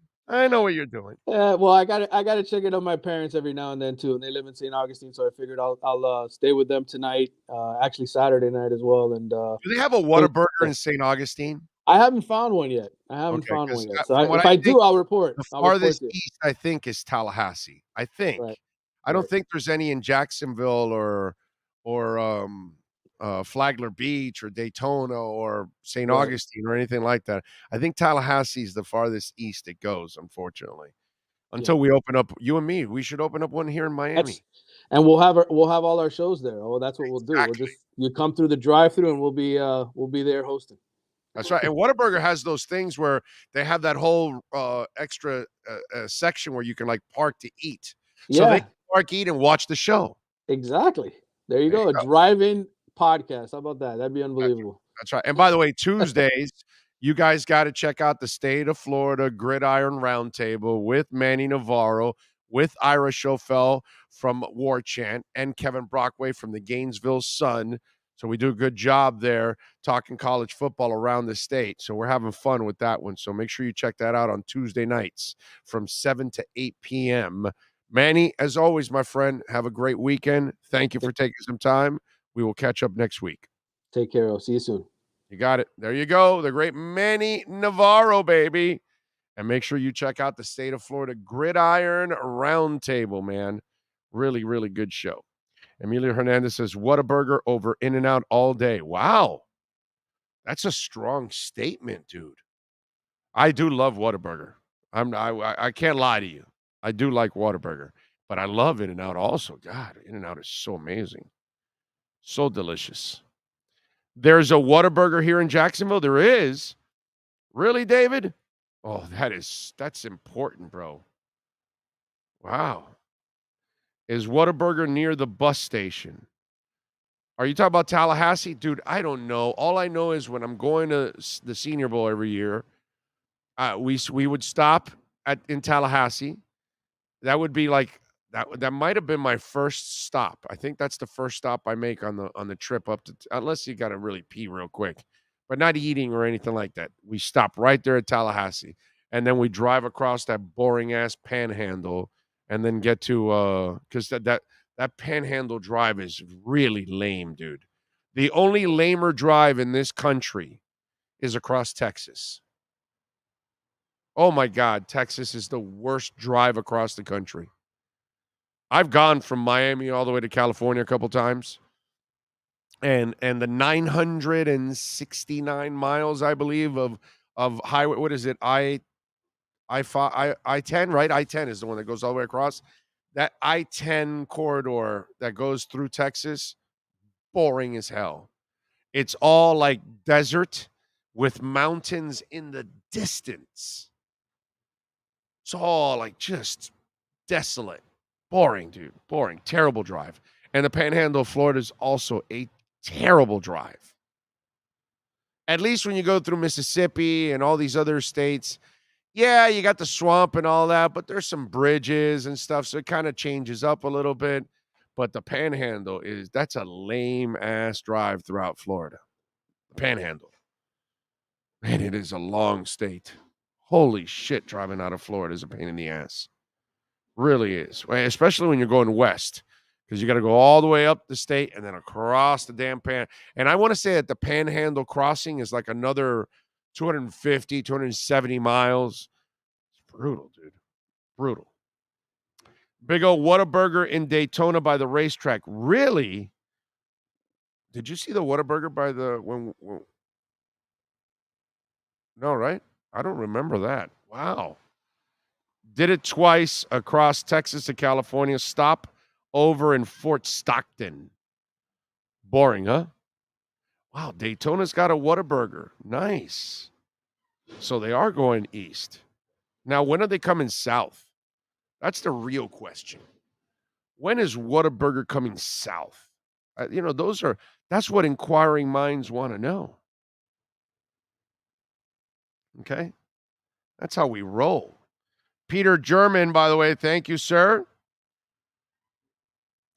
Tua needs to be smarter about letting the ball go. It's also clear Bridgewater is only a mediocre backup. Yeah, well, I warned you guys about that, Anthony Lizzie, thank you for the love on the Venmo.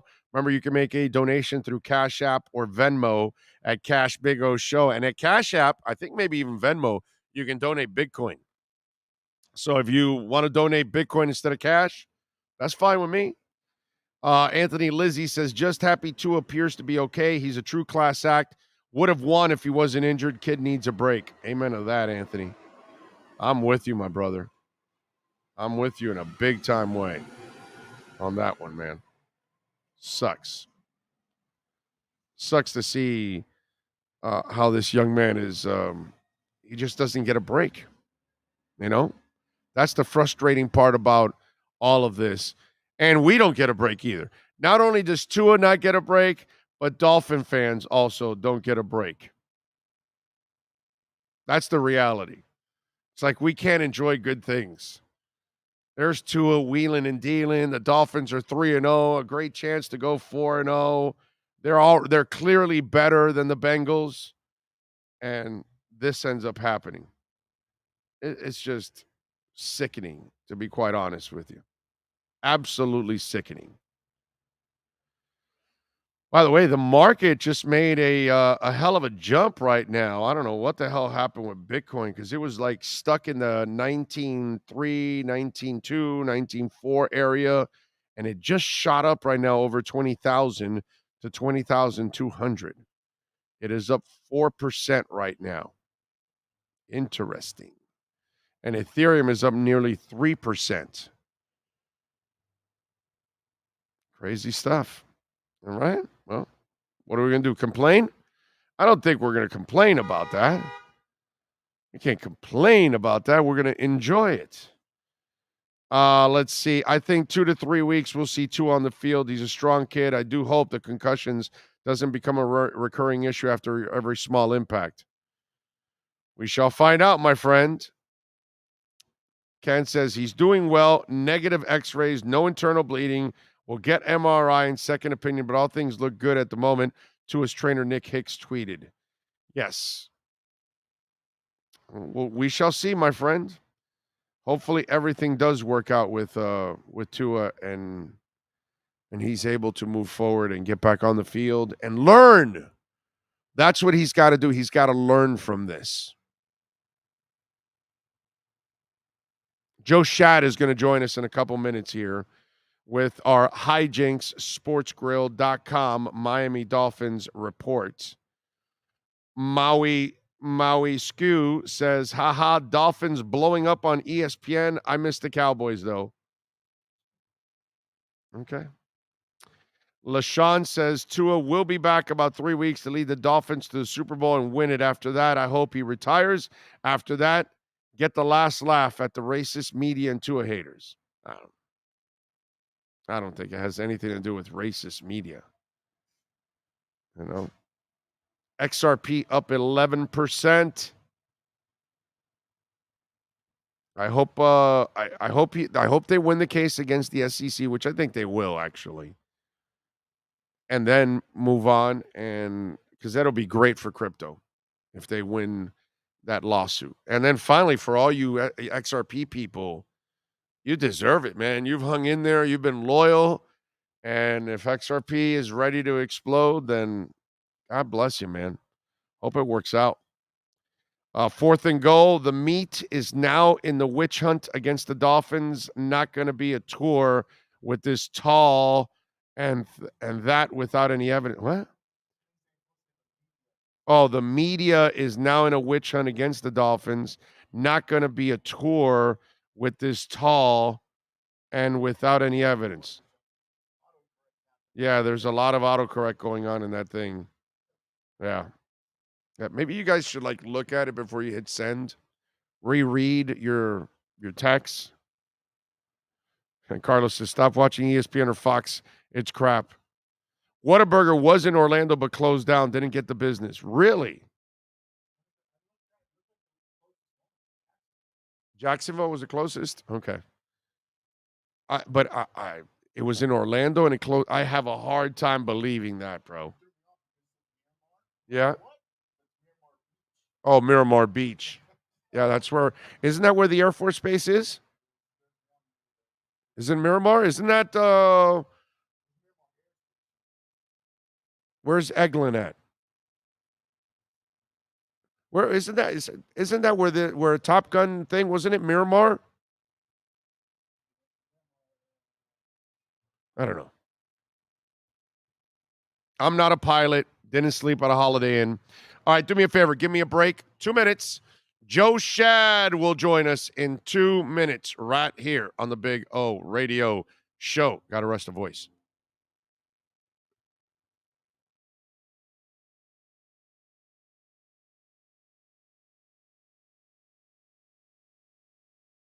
There's no need to drive around South Florida wasting valuable time looking for a new or certified pre-owned Acura. Go to the #1 volume sales dealership in the Southeast United States. Craig Zinn's Acura of Pembroke Pines. Purchase with pace and space in a dealership tailored to your needs. From home buying to providing that personal touch. Contact the 2020 Satisfaction Award winner Craig Zinn's Acura of Pembroke Pines. 888-776-5123. That's 888-776-5123. Or visit them at 15601 Pines Boulevard in Pembroke Pines. Oh, I think I know what this is. Houston, we have a package. Hello? No matter where you are, the Sloman Shield home security system guards your home. With next-gen perimeter protection, 24/7 monitoring, and interior motion sensing. And right now, get a free Sloman Shield security system and doorbell camera, all professionally installed, for free. Shield your world, the Sloman Shield. When you move, you need a reliable company led by passionate folks, eager to assist its customers during a transitional process that needs to be smooth. Call Essential Moving Experts at 844-368-5750 for all your local and long-distance moving needs. You can rely on Essential Moving Experts. Mention the Big O Show and get $150 off. Family owned and operated, they offer free 30-day storage, full-service moving, fully licensed, bonded, and insured. Moving was never so easy. EssentialMovingExperts.com.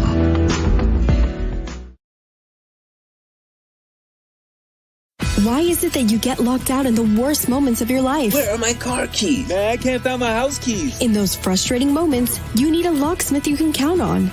A. Lenny Locksmiths in South Florida, from Miami to Port St. Lucie. In Central Florida, A. Lenny locks it down in Orlando and Tampa Bay. Lockouts or lock changes for home or business. Car key replacements and programming all model cars. 24-hour service. Call them at 855-869-5625. Go to the website at alennylocksmith.com. For over 16 years, EJDconstruction.com has provided South Florida residents quality craftsmanship, accurate project management, and exceptional service. That's why EJDconstruction.com is an A-rated member of Angie's List and the Better Business Bureau. When you're looking for the right custom home builder for additions or home remodeling, please call my friend Eric at 305-433-4843. That's 305-433-4843 for EJDconstruction.com. Welcome to Red Light Therapy, a revolutionary technology perfected by NASA to aid in muscle strengthening and recovery. Red and infrared light has the capacity to penetrate deep into the cell's mitochondria, potentially leading to increased energy, faster recovery, and the optimal performance your body demands. Train, fight, recover.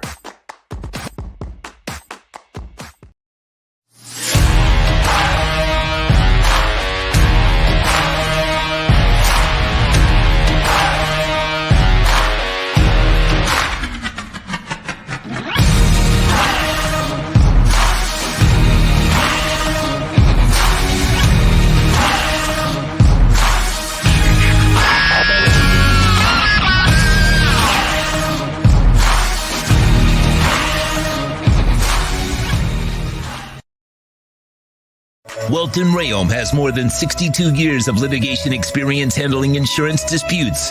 They're committed to resolving even the toughest insurance claims quickly. Call them for a free consultation. 954-966-4646. At Welton Rayom, they don't get paid unless you win. property damage claims to your home, business, or condo as a result of a hurricane, Welton Rayom can help. Water, mold, fire, smoke damage, Welton Rayom can help. Call 954-966-4646.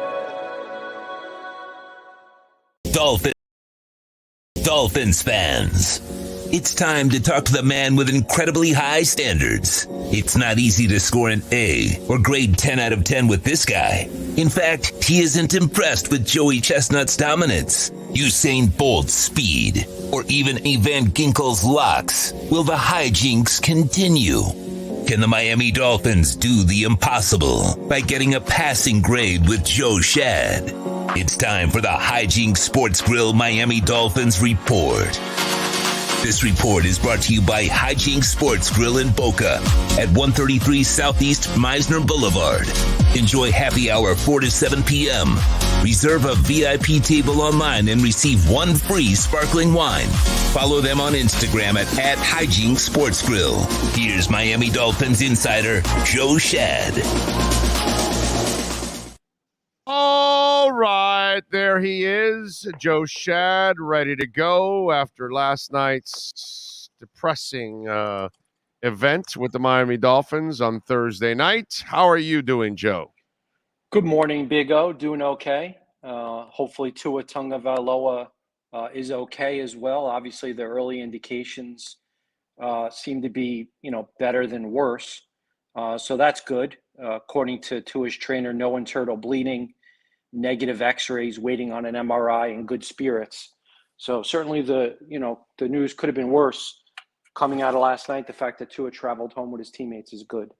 Where are you with the whole doctor stuff? Because I have a problem, with all this, that people are challenging Cincinnati's trauma center and then the independent doctor from Sunday. And, Joe, I've been covering sports a long time, my brother. And one of the things I've learned is we're all different and we all respond differently. And Tua might be a guy. Well, actually, Tua is a guy that recovers quickly, because you saw it with his hip, where he freaked us out, just like Willis McGahee bends his knee backwards in a bowl game, and less than 2 months later, he's making a walk from that curtain at the back end of the convention center all the way up to the podium, and about 150 of us are walking with him, marveled at that. And Sethan Carter is out, has been out for 3 weeks. That doesn't mean that happens to everybody. You might get concussed and you might be fine in 3 days or a week. The neurologists have the information. I have a hard time questioning these people, because it's their livelihoods on the line. It's their licenses on the line. They're not some fan or anything going, oh no, how many fingers? Oh, 2? Yeah, you're fine. Go ahead, get out there and go do it. This isn't, 50 years ago or anything. These people, their licenses are on the line. Their reputations are on the line. They're not there to cheer on the Dolphins or the Bengals or any team out there. I don't know if you feel the same way, but I kind of find it disrespectful, because none of us are doctors. We don't have the information. And at least for me, I do know this. I've learned everybody's different. Injuries, maybe one guy comes back from a knee injury in 6 months. Another guy comes back in 18 months. You just never know with injuries, and head injuries are exactly the same way. Eric Lindros, every time he had a concussion, it was a longer and longer amount of time that he was out, because he had lingering effects, unlike other people. And Sethan Carter may get lingering effects that Tua doesn't. So where do you stand on all this open criticism? Hell, I had a doctor. Listen to this, Joe. I had a doctor come on the chat and say, oh, Tua had a seizure last night. That's why his fingers were like that. And I told him, you're full of shit, doc, because I had a 2nd-degree concussion. And guess what? My fingers curled up. And I couldn't control my fingers. And I'm looking at my fingers move the way they were moving, and I could not move them. I could not control it. And it took me like a minute to finally shake it off. And apparently whatever when my head slammed against the concrete, it gave me a 2nd-degree concussion. So everybody wants to be a doctor. How do you feel about the open criticism of the medical people in charge? Well, there's a lot to digest here, and obviously, you put a lot out there over the course of the last few minutes while you were talking. There's so many different perspectives and angles. Obviously, the first thing is there's nothing more important than Tua Tagovailoa's health. So anybody who questions whether or not Tua should have been playing in yesterday's game after visibly stumbling in a game just 4 days earlier is expressing that concern only out of respect for Tua Tagovailoa's health and for the health and well-being of all NFL players. So there's not any sort of, ill will here. It's people looking out for the player because as you indicated just a few minutes ago, for many years there wasn't enough looking out for the player, especially when it relates to the head injury. We may never know whether or not Tua Tagovailoa did in fact sustain a concussion or any type of head injury or head trauma in the previous game. Obviously, at least one independent medical examiner determined that he had not, because if he had, then he would not have been allowed to return to the game. There are some things for the NFL and NFLPA to dig into. Gross motor skills is one of the things that's a disqualifier. Now, I know that the Dolphins stated that it was the back injury that had him stumble in the previous game. But the NFLPA has a list of questions that they would like answered.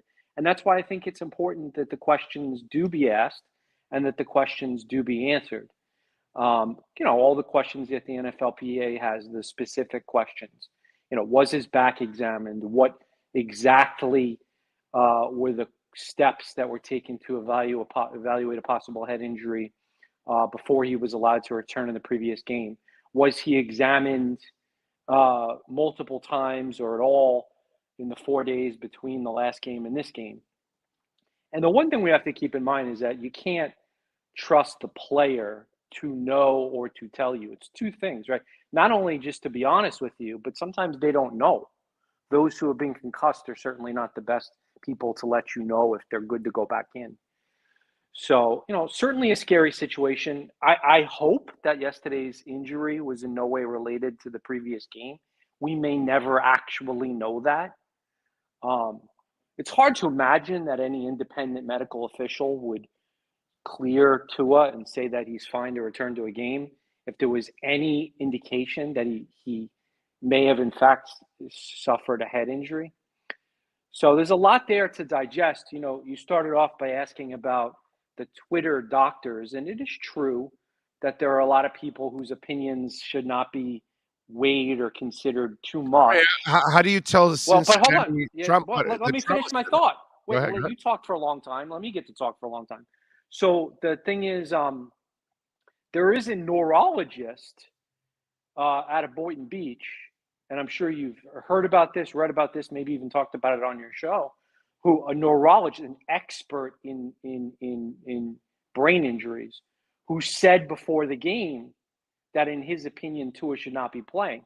His opinion carries more weight because that is an area of expertise for him. Now you go ahead. No, I'm just saying he doesn't. Yeah. He doesn't have the exam of Tua, the neurological exam of Tua on Sunday. And if the neurological exam of Tua on Sunday says there's no brain trauma, then what the hell are they supposed to do? You know what I mean? Right. So the neurologist saying that he shouldn't be on the field, he still doesn't know himself because he doesn't have the diagnosis. And that's my problem with all of this. We're not there inside that examination room. We don't know exactly what went on. And if it is some kind of a back nerve, then it wasn't head trauma. You know what I mean? And there's a lot of nerves in your back that are connecting to your head, your legs, your back, all kinds. It's all intertwined, dude. You know what I mean? You get nerves, there's nerves in your back that will numb your legs out. Okay? We all have it. It happens to us. Yeah, the sciatic nerve and all that kind of stuff. Things happen in your body that it could mess up other things. That's why I'm saying and I get what the neurologist is saying, but he still doesn't have the true diagnosis. He doesn't know No, you're right. exactly You're what right. happened. No, you're right. And that's where Joe, I can't imagine that these doctors are going to lie, cover it up, or put Tua at risk out there and put their entire livelihoods at risk also. That just doesn't make any sense. Yeah, no, that would be malpractice. Yes. But just to play devil's advocate, it's certainly possible, and it has certainly happened over the course of time, that doctors, including, for example, the guy who, what did he try to do? Which one? Tyrod Taylor's ribs, and he punctured his lung with a needle, right? So mistakes are made, right? But in the that's medical. mistake. Now, I'm not saying that a mistake was made, but I'm saying that it is possible that a mistake was made, because in the medical profession, just like any other profession, guys who build houses, guys who whatever you can think of, mistakes. You're talking more a misdiagnosis than a right. malicious cover up or whatever is what you're saying. Right. You're like with me. You're with me on. There's no cover up here. There's no. If anything, there could have been a human error, is what you're saying. Now there are people out there who think that the visual evidence of Tua stumbling, right, and the fact that he did hit his head on the play, yes, he did, should lead one to make the conclusion that he should have been, in an abundance of caution, held out. So that's an argument that some are making. Yeah, and that's a legitimate argument, and I get it. But unless we have whatever diagnosis was on Sunday, and they told us it was this, that's all we can go by at this point. Now we want Tua to be healthy. Okay, he's playing well. He has the confidence of his coach. He's a leader on the team,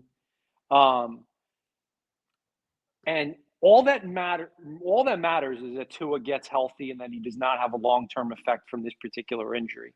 Right. But at some point, we are going to get to the discussion about durability. He had a back injury and an ankle injury coming into this game. And so it is fair. It is fair to hope that Tua does not have durability issues throughout his career, correct? Yes. It is fair. Okay. Yes, but yesterday, so. yesterday had zero to do with durability, and it had to do, I hate to say it, with intelligence. Everything with intelligence. And You're talking about he should have gotten rid of the ball? Yes. Nick Saban. Of course he should have gotten rid of the ball. Nick Saban told us this a few years back. Right. And he was right. And he's been right from the get-go, whether you dislike Saban or whatever. You know, I've had my own run-ins with Saban. The man was 1,000% right. And he's explained it's not so much that he's injury prone. It's that he puts himself in positions to get injured because he doesn't have the body, just like Drew Brees and just like Joe Montana and just like those kind of guys. But those guys were smart.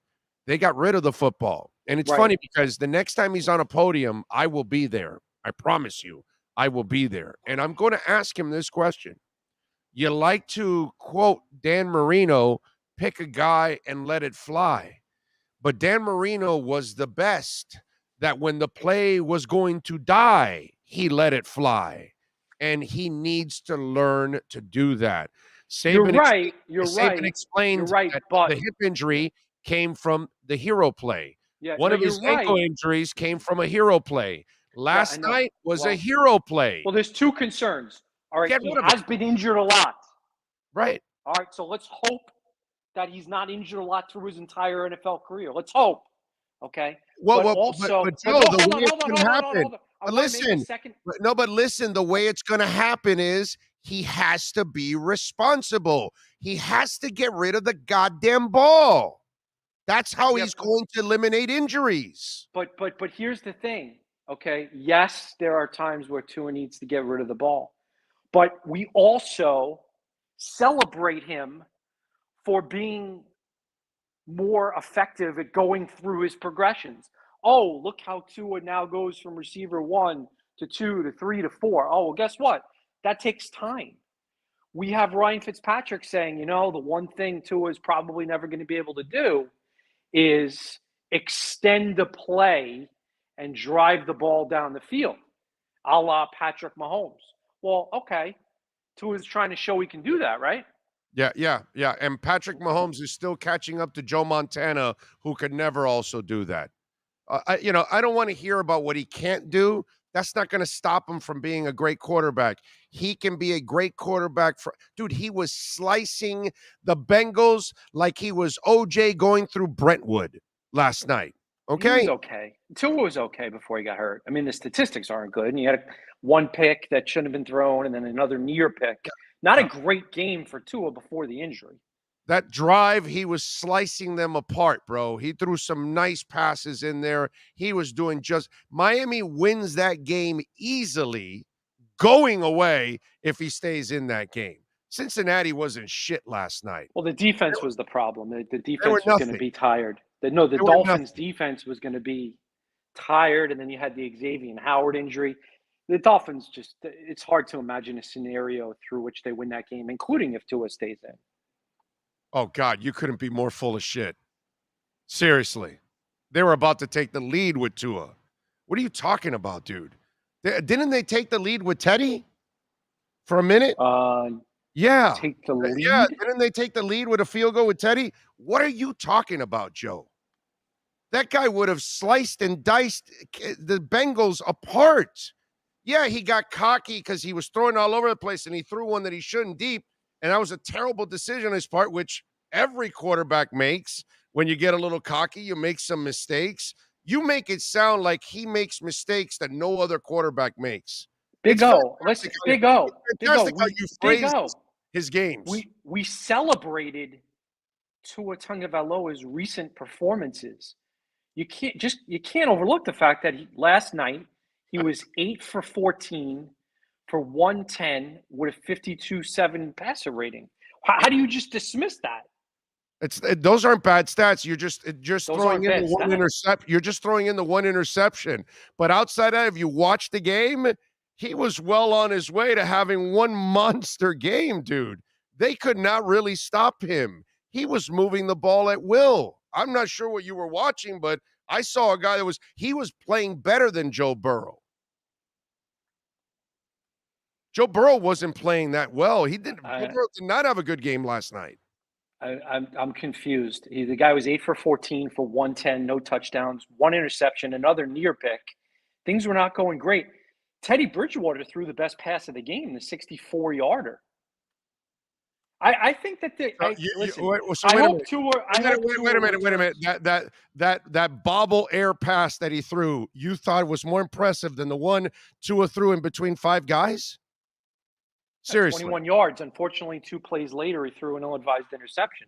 Yeah, but listen, I'm not trying to 5 guys. Oh man, God, he completed a 64-yard bomb. I don't know. I think your perception is jaded. Yeah, no, I know. Mine was so jaded that it was well on his way to look into a franchise quarterback. Meanwhile, last year, you had him like he didn't belong as a franchise quarterback, and he was already on his way to being a franchise quarterback. And I think you also questioned, could he run a high-powered offense? Well, guess what? He was running the most high-powered offense in the NFL up until last night. Come on, Joe. I think you're Dolphins did hold a because you didn't believe in the kid the last couple of years in your writing and your assessment on our show the last year, and so you're still trying to justify your stance on that.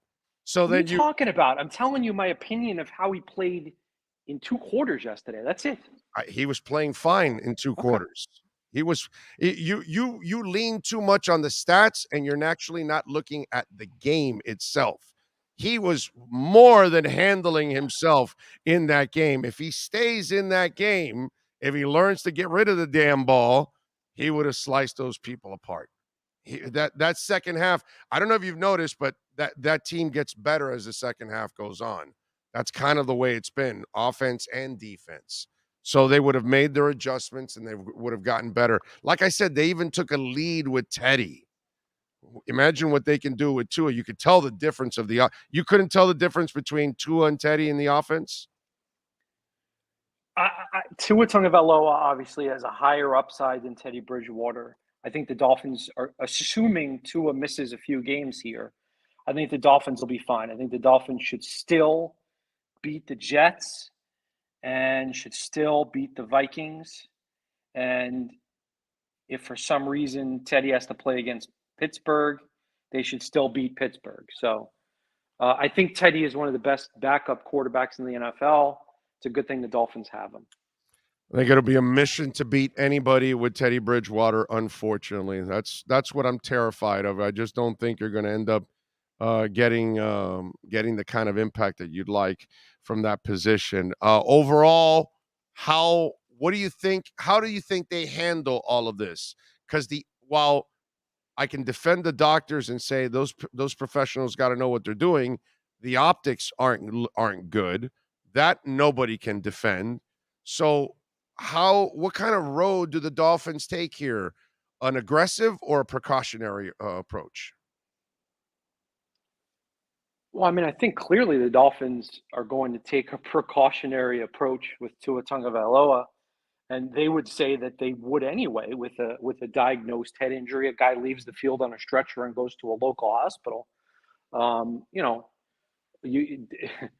I think they're going to be cautious. I think they would have been cautious, but now they're going to be extremely cautious with the ongoing NFLPA investigation into whether or not the proper protocols were followed in clearing Tua to return to the previous game. So, listen, like you mentioned earlier, Ethan Carter, 3 weeks. No one's talking about Ethan Carter because he's, a special teams guy and they're, fourth tight end or whatever. But yeah, he's missed 3 weeks. So everybody recovers different.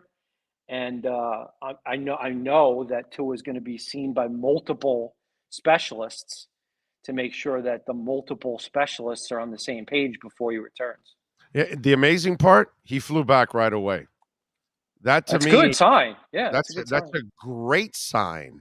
But again, the optics, Joe, the optics, and that's what we have a hard time understanding. Well, wait a minute, he wobbled and he held his head, not his back. Remember when he wobbled, he grabbed his head. He didn't grab his back. So you're telling me it's his back and not his head. And then this happens and now he flies back. And it's like, well, then does this guy get shaken up and then all of a sudden he recovers within minutes? Because, neurologically, they're not picking. Because you would figure, okay, you just got slammed. If you had a neurological issue on Sunday, you just rattled your head again. How in the hell are you getting on that plane now? Don't you have like this throbbing headache? Don't you? And then he's back on the plane. So, and as Nick Hicks tweeted out all the positives, that's the amazing part about all of this, that while we keep trying, not we, but the periphery keeps trying to, hammer this thing away and find the blame game somewhere, all the evidence continues to pile up that this kid just shows you that he's bouncing back. And that's why the story's so strange. People who are expressing outrage or concern, it's from a good place. It's people who want to make sure the player is being taken care of, that his long-term health is not being placed at risk. So, I don't think that there's any ill intent from those expressing concern. What do they got to do to get him to get rid of the ball? We'll wrap it up with this. What do you got to finally do? Well, it takes experience to sit down. Shit, dude. What more experience do you want? Think about it. You hung onto the ball, you blew out your hip. You hung on the ball, you're getting slammed by a defensive tackle. Get rid of the goddamn ball. What do you got to do, bro? I don't get it. Ryan Fitzpatrick was good at that, He was good at avoiding sacks. All the great quarterbacks are good at that, Joe. That's how they stay alive, my brother. It's tough, though, because Tua got rid of the ball so quick, and what did that result in? Jalen Waddle was like 103rd in the NFL in yards per catch. So it's a catch-22, literally and figuratively, because it does take time to get down the field. And Miami's offensive line is performing at a better level. Only one sack last night. They are much better at pass pro than they have been in the last 3 years, for sure. And by the way, while he was the fastest last year in getting rid of the football, I think he's still like the fourth or fifth at 2.5 seconds. So he's still getting rid of the ball quickly, and Waddle's numbers are explosive. It really wasn't about him getting rid of the ball quickly. It was just about bad play design and a bad offense last year. Now it's a great play design, great offense, and Waddle's numbers are beastly, and he's still one of the 5 quickest at getting rid of the football. What I want him to learn is how to get rid of the football quickly when the play is over. That's what I need him to learn. Because if not, let me tell you something. Marino made it for 17 years. That kid won't make it to his 7th year if he continues at this pace. That's the brutal honesty. You keep hanging onto the ball, your career's over. That's the reality that somebody's got to tell Tua. You want to keep hanging onto the ball, your career will be over very soon. Somebody's got to. Go ahead. Check out our coverage on the Palm Beach Post Dolphins website. Hal Habib's column, Hard Questions Demand Answers, on Dolphins Tua Tagovailoa injury. Enjoy the weekend. I'll enjoy watching some Sunday NFL football from the couch, even though I guess I would have been there even if it was a Dolphins game. So why don't you get some hijinks to get delivered, bro? Get on the app. Yeah, I got to. Can I get the Uber? I haven't done the Uber Eats. You can get Uber Eats from anywhere, including hijinks. Go look into that. Bro. DoorDash, Uber DoorDash. Eats. Okay. One of those has got to have hijinks, dude. You got to have your wings. Sriracha. Yeah, the sriracha wings. We're going to do that. All right. Follow him on Twitter as Shad Joe and catch his work there at the Palm Beach Post. We'll catch you next week. Have a great weekend, Joe. See you, buddy. You too. You got it. Be good.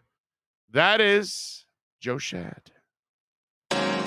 This has been the Hijinks Sports Grill Miami Dolphins Report with Joe Shad. This report is brought to you by Hijinks Sports Grill in Boca at 133 Southeast Meisner Boulevard. Enjoy happy hour from 4 to 7 p.m. Reserve a VIP table online and receive 1 free sparkling wine. Follow them on Instagram at Hijinks Sports Grill. All right, we're back. All right, give me 2 minutes here. We'll get ready. Get your fantasy football questions in right now. Scott Pianowski, send them in on the chat board. Send them in on the Welt and Rayom text line at 855-912-1056. That's 855-912-1056. Send them in. You got some lineup questions, injury questions. No Tua injury questions. All of it in. Scott Pianowski, next.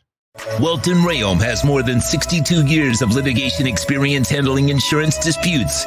They're committed to resolving even the toughest insurance claims quickly. Call them for a free consultation. 954-966-4646. At Welton Rayom, they don't get paid unless you win. Property damage claims to your home, business, or condo as a result of a hurricane. Welton Rayom can help. Water, mold, fire, smoke damage, Welton Rayom can help. Call 954-966-4646. I think I know what this is. Houston, we have a package. Hello?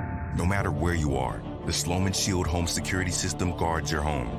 With next-gen perimeter protection, 24/7 monitoring, and interior motion sensing.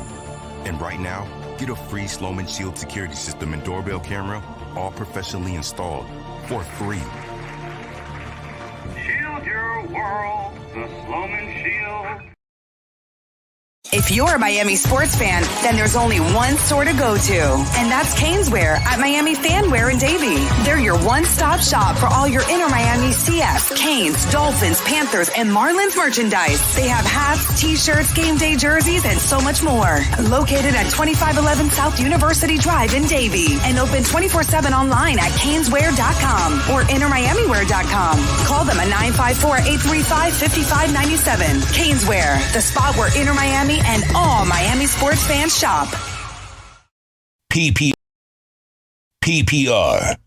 Draft, Keeper, Dynasty. It's the Sports Grill Fantasy Football Zone with Yahoo Sports' Scott Pianowski. Keep up with your fantasy football teams by visiting any of the 8 great Sports Grill locations. Sports Grill, good food, good drink, good friends. Here's Scott Pianowski. All right, there he is, the man, the myth, the legend that is Scott Pianowski in our Sports Grill Fantasy Football Zone. $1.50 Bud Light bottles and drafts during NCAA and NFL games at 7 amazing locations at Sports Grill. And don't forget, you want to get in your fantasy questions right now. Send them in on our Welt and Rayom text line at 855-912-1056. You can do it right here on our YouTube chat board. You got some lineup questions, do it.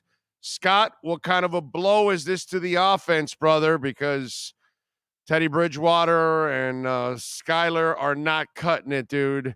And Miami has two of the best fantasy weapons out there. How much is Tyreek and Waddle going to hurt from all of this?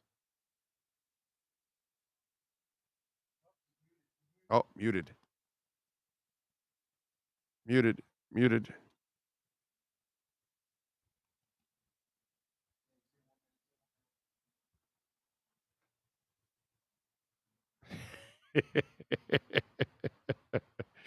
He's got to fix the mic. That happens. How about that? There we go. Yeah, baby. All right. Technical difficulties every week. The good news, if Teddy has to play, at least it happened on a Thursday, so you get like the week and a half to prepare. And Miami still has a really narrow usage tree. I mean, they're not throwing the ball to a lot of guys. So, Hill and Waddle are still going to be startable. I'm going to rank Hill as a top 10 receiver. I'm still going to have Waddle probably in my top 15 because of the construction of the offense. And also Miami, let's be fair about this too. I mean, most teams have lousy options if their starter gets hurt. At least Teddy Bridgewater has been a starter in this league, and he's one of the better backups. You don't want to.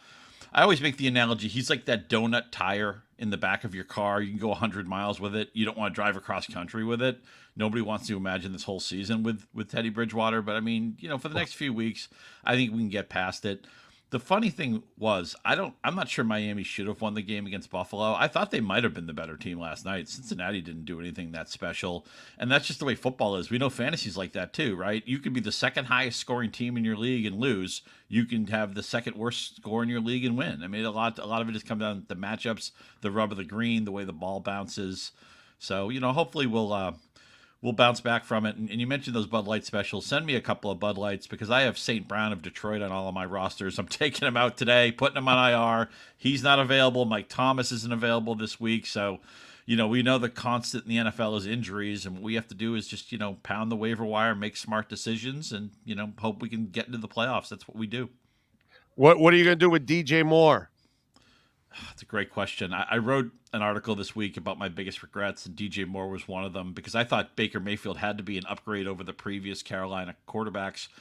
If you have a decent receiver room, I think you have to bench him. There may be some teams that don't have a choice where it's like, okay, I don't have the stomach to play Richie James or something. I'm just going to play DJ Moore again. If you want to get out of the DJ Moore business, if you want to trade him, you have to wait till he has a good game. You can't trade him right now because the value will be too depressed.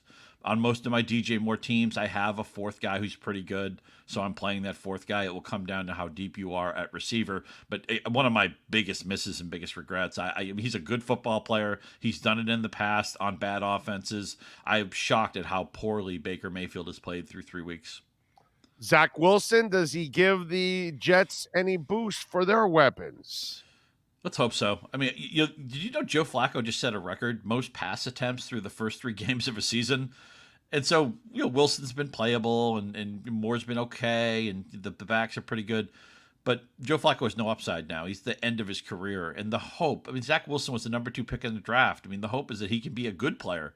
Now, I'm just hoping he can be an average player. He can be like if you told me right now he'd be like the 22nd best quarterback the rest of the way, I would take it because that would be good for Elijah Moore. That would be good for Wilson. Even the tight end is a horrible fantasy position. Ty Conklin right now is a top 5 tight end in any scoring format. But it's all been about the volume because they're throwing the ball 40, 50 times a game. That's not sustainable. I hope Wilson can show something. He showed so little last year, although he was rookie of the week 3 different weeks. A couple of times it's because they really had nobody else to vote for. But, Trevor Lawrence took a step forward this year. I don't think anybody expects Wilson to do what Lawrence is doing. But if he can just be okay, if he can just not throw up all over himself, man, the Jets have a lot of skill talent. All right. Send in the questions right now. Welton Rayom, text line 855-912-1056. If you got a fantasy question for Scott Pianowski, and you can do it right here on the YouTube chat board. Need 2 wide receivers and a flex. My options are Miles Sanders, Sutton, CeeDee Lamb, Gabe Davis, and Amari Cooper. It's a show off. All my DJ Moore teams could use any of those guys. I think Lamb you have to play after as good as he looked. Cooper Rush has been fine. He hasn't been Dak Prescott, but he's been fine. Sutton is the go-to guy in Denver. And Wilson's going to play better. I don't know if he's ever going to be a star again, but I got to give that offense a little bit of time. Maybe Seattle was a setup game in week 1 and San Francisco, a very tough defense in week 3. Sanders, it's frustrating because when they score a touchdown, you never expect it's going to be him, but he's got the best offensive line in football. He's on a team that's favored. That's a good game script for fantasy. So I really could play any of those guys. Cooper's coming off 2 straight 100-yard games, well-assembled roster there. But and to the point that maybe you could trade 2 of those guys for a superstar, right? Maybe you could package 2 of those guys and get, Cooper Kupp or Justin Jefferson or something like that. But Sanders, Lamb, and Sutton would be the guys I'd use. Dubs or Lazard going forward, who will be Aaron Rodgers' number 1? Yeah, I like Dubs. I think it's Dubs. He looked like the part last week. I think he's a little bit more upside. Lazard obviously has been there longer, familiarity and everything, but I think his upside is like 800, 900 yards in a season. Maybe Dubs can eventually be a true number 1. And it's funny because he was drafted after Watson, right? He wasn't even their priority in the draft, but I was very impressed with what he showed in week 3 against a good Tampa Bay defense. Russell Wilson or Trevor Lawrence? I don't blame you if you play Lawrence. I might have Wilson a spot or 2 higher, which means it's just a coin flip. Right now, the higher floor is Lawrence. He hasn't played a bad game yet. And, everybody laughed when they spent all that money on Christian Kirk and Zay Jones. They're playing pretty well right now. The running backs have been good. It'd be a good challenge against that Philadelphia defense. Philadelphia, by the way, the easiest schedule going forward in the NFL. So if you have that defense, you're going to hold on to it. In that position, I think I'd want Wilson to give me a show-me game, and I'd probably play Lawrence. Yeah, hey, listen, Robinson's come back nicely from that Achilles. I've been very surprised with that. Everybody has been surprised. We thought the Achilles was was basically career ender, and he looks explosive. I mean, if you told me, well, he's grinding out 3 yards a carry, I'd just be like, good, he's on the field. I'm happy for him. But he's actually busted off some long runs. And don't give up on ETN. The game scripts have not been favorable for him, but he's actually had better per touch metrics than Robinson. So they have 2 good backs here. I think ETN's somebody you could try to get on the cheap because eventually Jacksonville will fall behind in some games. I think Jacksonville's a scrappy team, but in a 9-win, 8-win, 10-win type, they're not a great team yet, although they have a couple of nice wins already. Don't give up on ETN, but isn't it nice just to have the Jaguars be legitimate again? I mean, they were a joke with Urban Meyer. You couldn't go near them for fantasy. They remind me a lot of the Lions. All their games are going to be entertaining, and they have a lot of fantasy juice for us. All right. Jason Myers wants to know Khalil Herbert, Cordarrelle Patterson, Ramondre Stevenson, or Pollard. Pick 2, standard scoring. I'm going to go with Patterson, Stevenson. Stevenson's kind of taken over that backfield the last 2 weeks, a much higher snap share than Harris. And the situation with Atlanta, a couple of things. One, they just focus on 3 guys. It's Pitts, it's the rookie London, and it's Patterson. And when they get a nickel look, they run the ball. They pound away with Patterson. So we know where the ball's going there. Patterson right now has 15 or 20 touches in his back pocket. And how many running backs can we say that about? A great roster. Unfortunately for Pollard, Zeke looks pretty good. Pollard's better than Zeke right now, but they're not kicking Zeke to the curb. And so you're going to have to try to make do with 8 to 12 touches a week from Pollard.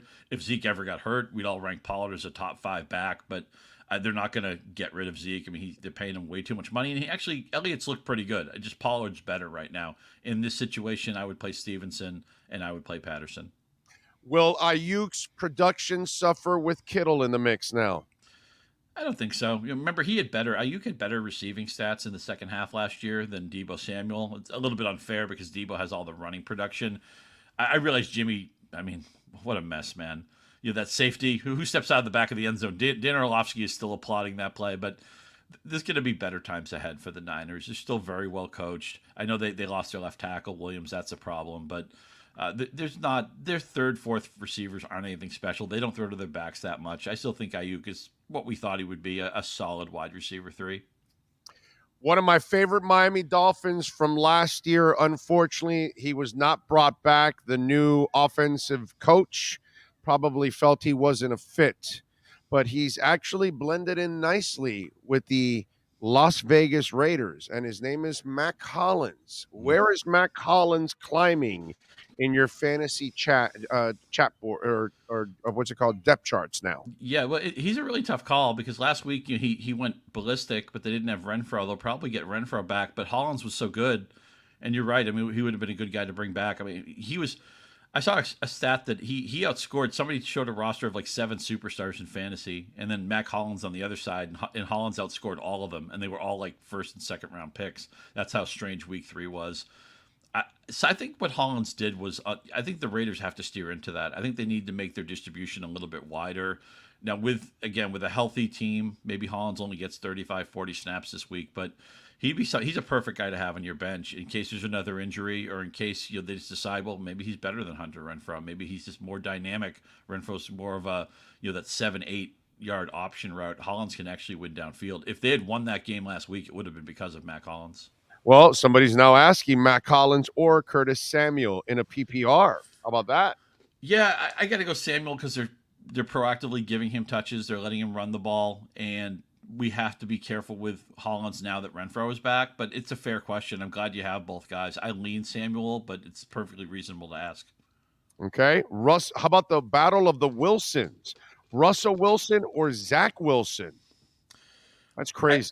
I get why you added Zach Wilson. There's upside here, but I got to give Russell Wilson another week. At least they're not playing the 49ers. The 49ers might have the best defense in football. Dude, until Zach Wilson actually does something, you don't start him. Come on, man. He's done plenty of things. They haven't been on a football field yet, but, you're right. He scores in other ways. He's put points up. He has put points up, Big O. We haven't seen them in fantasy. Yeah, no, you're right. Yeah, he's scoring. There's no doubt. The butt fumble is a completely different definition for him. I got you that. Okay. Let's see. Josh Reynolds or Michael Carter in a flex half-point PPR. Carter by default. Not thrilled with either option, but even though Hall is the more explosive player there, Carter's still going to get probably 40% of the snaps. And he'll probably get 2 to 4 catches. He had good chemistry last year with Wilson, so a slight lean to Carter. Somebody's asking what's wrong with Kyle Pitts. I don't know if it's Kyle Pitts, but he was good. He was good last week. What do you have? 81 yards or something like that. They'll get there. They have a very narrow distribution. Again, it's all about 3 guys. I think Mariota's not him, dude. Come on. Yeah, right. I mean, Arthur Smith, right? That's who we're blaming it on. But even last year, for all the belly aching we all did with Pitts, I did it too. Second most rookie tight end receiving yards of all time. I mean, the guy went over 1,000 yards. I know they have the extra game, so it doesn't mean quite as much as it used to, but they're going to figure it out. He was really good last week. I would, if you could get Pitts at any kind of a discount, I would go for it. Should I be worried with Alvin Kamara? They're asking. Yeah, 19 receiving yards through 2 games, dinged up. The worst offensive line he's played for. No Peyton, second year without Breeze. Kamara's still going to be playable. The problem is you drafted him in the 3rd round. He's probably your second running back, maybe your first. You needed him to be like a top 25, top 30 player. I think you have to scale that back. If we redrafted now, I think he's like a 5th or 6th round pick. But again, if you want to get out of the Kamara business, you got to wait till he does something. Wait till he has a big game, and then you try to trade him. Right now, I think you just have to ride it out. Let's see. Christian McCaffrey is practicing today. Should I stash Chuba Hubbard? I mean, I'm not even sure if it's him or Foreman, and the drop down from those guys is so significant. Plus, this offense is being steered into the iceberg by Baker Mayfield. I get it if you don't have McCaffrey, who I think is going to play. You need another option, but I'd rather. I mean, I would never take these guys over Herbert, Khalil Herbert in Chicago, or one of the Patriot backs, or I might even take Justice Hill of Baltimore over the Carolina guys. The problem is if Carolina doesn't have McCaffrey, they're just screwed. Eric is asking, do you trade Curtis Samuel, Christian Kirk, and for who? I have Cooper Kupp and T. Higgins with Goodwin returning.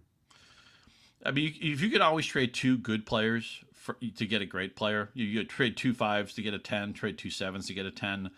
I think most strong fantasy players realize that, but I would try to do something like that. Maybe the Justin Jefferson manager's getting a little bit antsy because he's been quiet the last 2 weeks. Maybe the Devontae Adams managers getting a little bit antsy. But I mean, a lot of people will listen and say, "Oh, I can't do my league's smart. They're never going to do a trade like that," and I get it. But if you can batch some of your borderline start guys for a definite start guy, it's always a good play.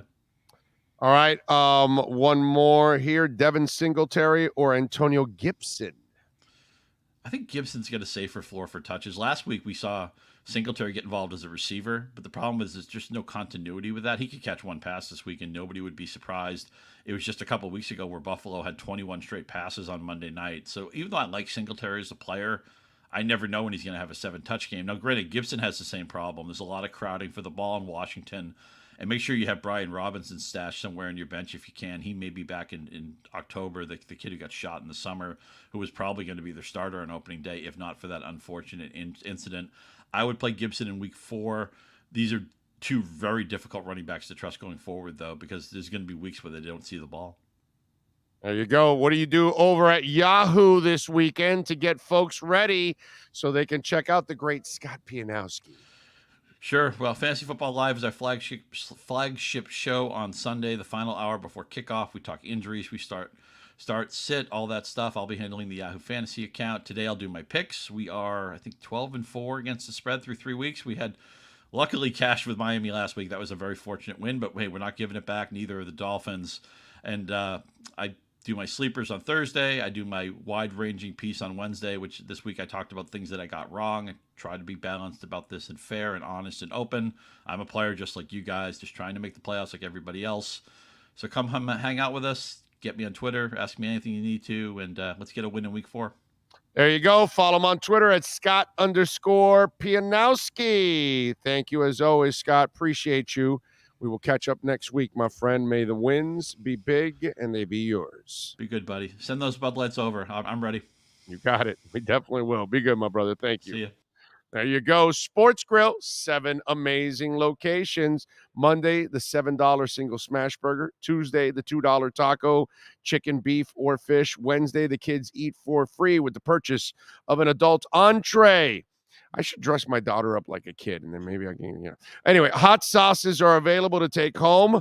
The buffalo sauce, the Miami Heat, the blackberry, the barbecue, the Dale, and the Kendall location has those milkshakes every Monday with a little rock and roll music playing all night long. 7 amazing locations. Go check it out, sportsgrill.com. That is your Sports Grill Fantasy Football Zone. You've been listening to the Sports Grill Fantasy Football Zone with Yahoo Sports' Scott Pianowski. Go to sportsgrill.com to find a great location near you. Fantasy football fans, subscribe to the Big O Radio Show on YouTube and all other platforms to catch up with all our fantasy football insight provided by Scott Pianowski and Andy Behrens. There we go. All right. We thank Andy as always for getting it done. Andy and Scott, excellent. Remember, Mondays and Fridays at noon. Mondays, Andy Behrens. Fridays, Scott Pianowski, and we get you ready for some fantasy football.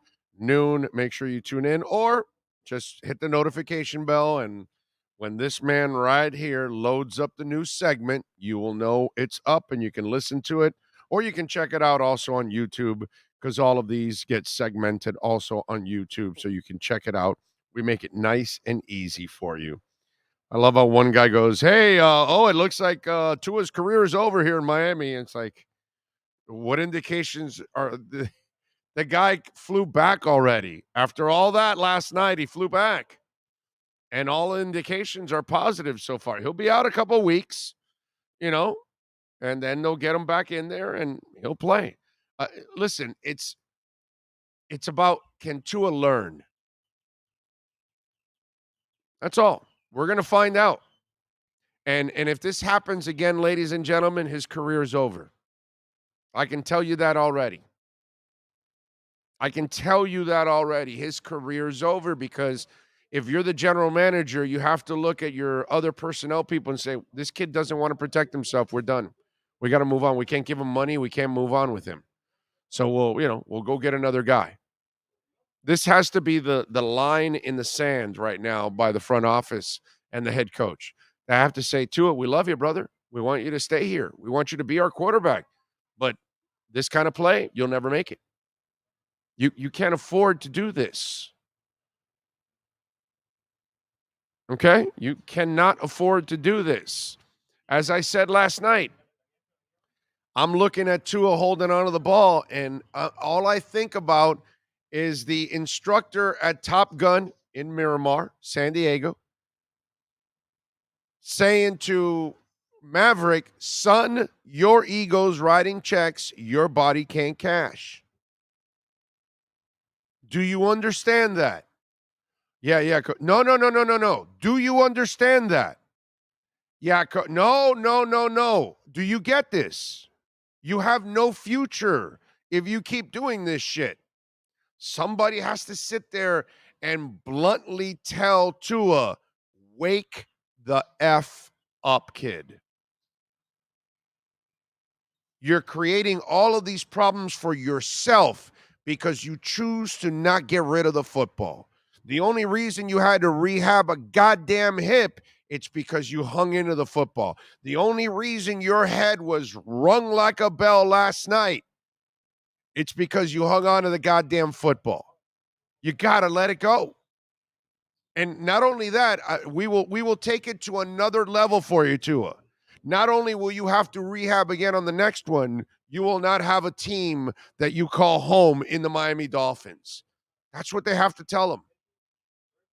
Tua, we have no future with you. You have no future if you keep playing like this. You're not built to take that punishment, and practically no one in the NFL is built to take that punishment. But if you want to keep risking that, we can't keep going forward with you. And that's it. And you show them the hip injury, show them the ankle injury, show them this concussion, and say, look, man, the game's tough enough. You're going to get hit anyway. And you got to survive those hits. These extra hits, you don't need. See, last week was a dirty hit, and you got away with it. You came back.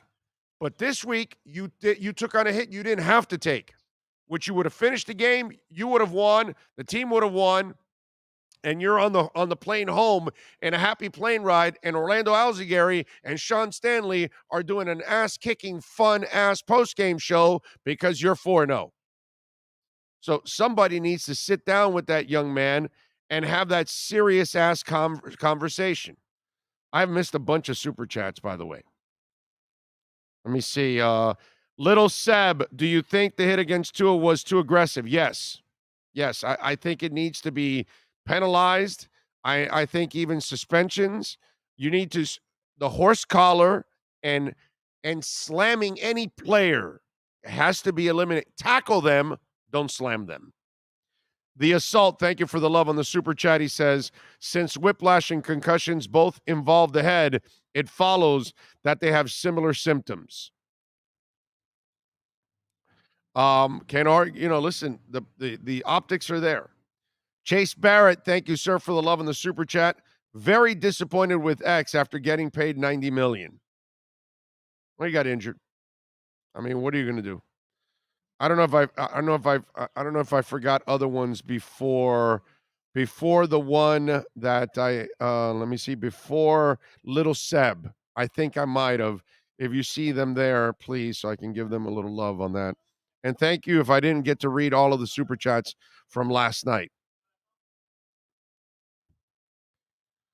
Jameis tore the ACL on a dirty collar hit last year, and all they did was fine Devin White. Should have been suspended. Yeah.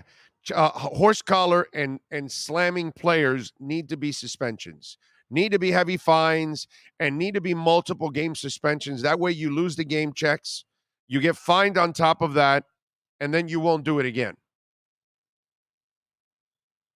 Okay? Because a penalty or a small fine is nothing for these players.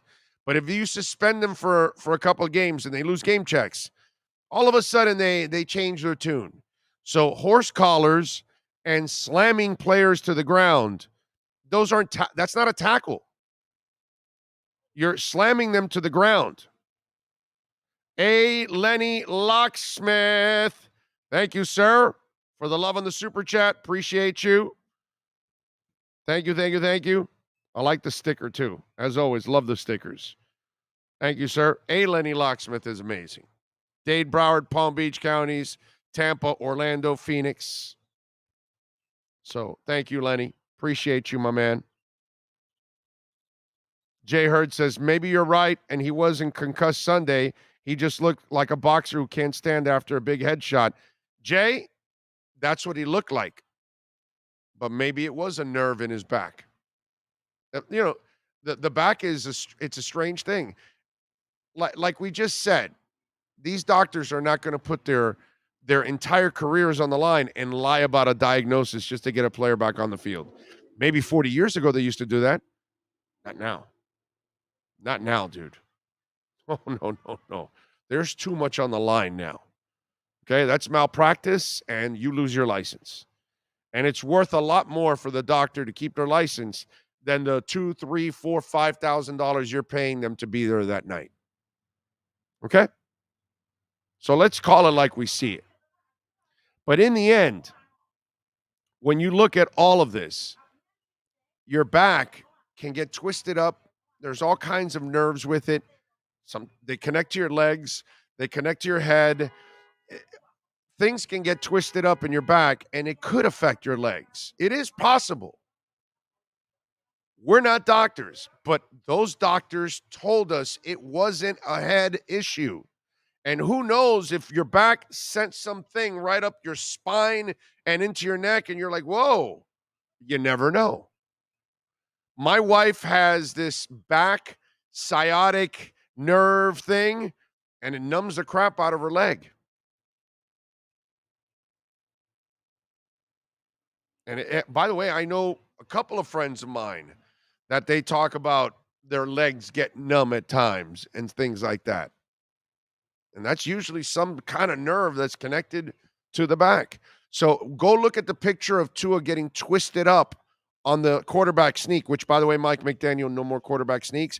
And after last night, I would imagine you're also not going to put any more quarterbacks. If I see a quarterback sneak with Tua, Mike McDaniel is going to have some choice words from me.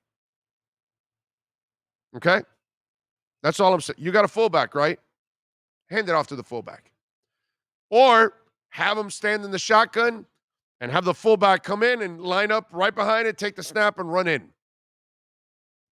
And let Alec Ingold, who's the human hammerhead, let him rush it in. He's built to do those things. Hey, can I tell you something now that I think about this? Is Alec Ingold the biggest fullback you've seen?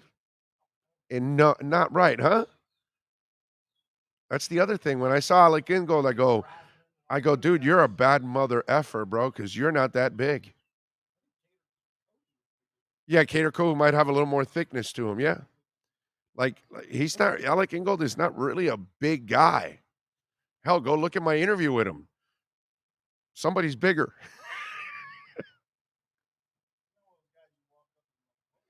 Whoa, yeah. Yeah. Oh, television adds 20 pounds. That's right. Yeah. Yeah.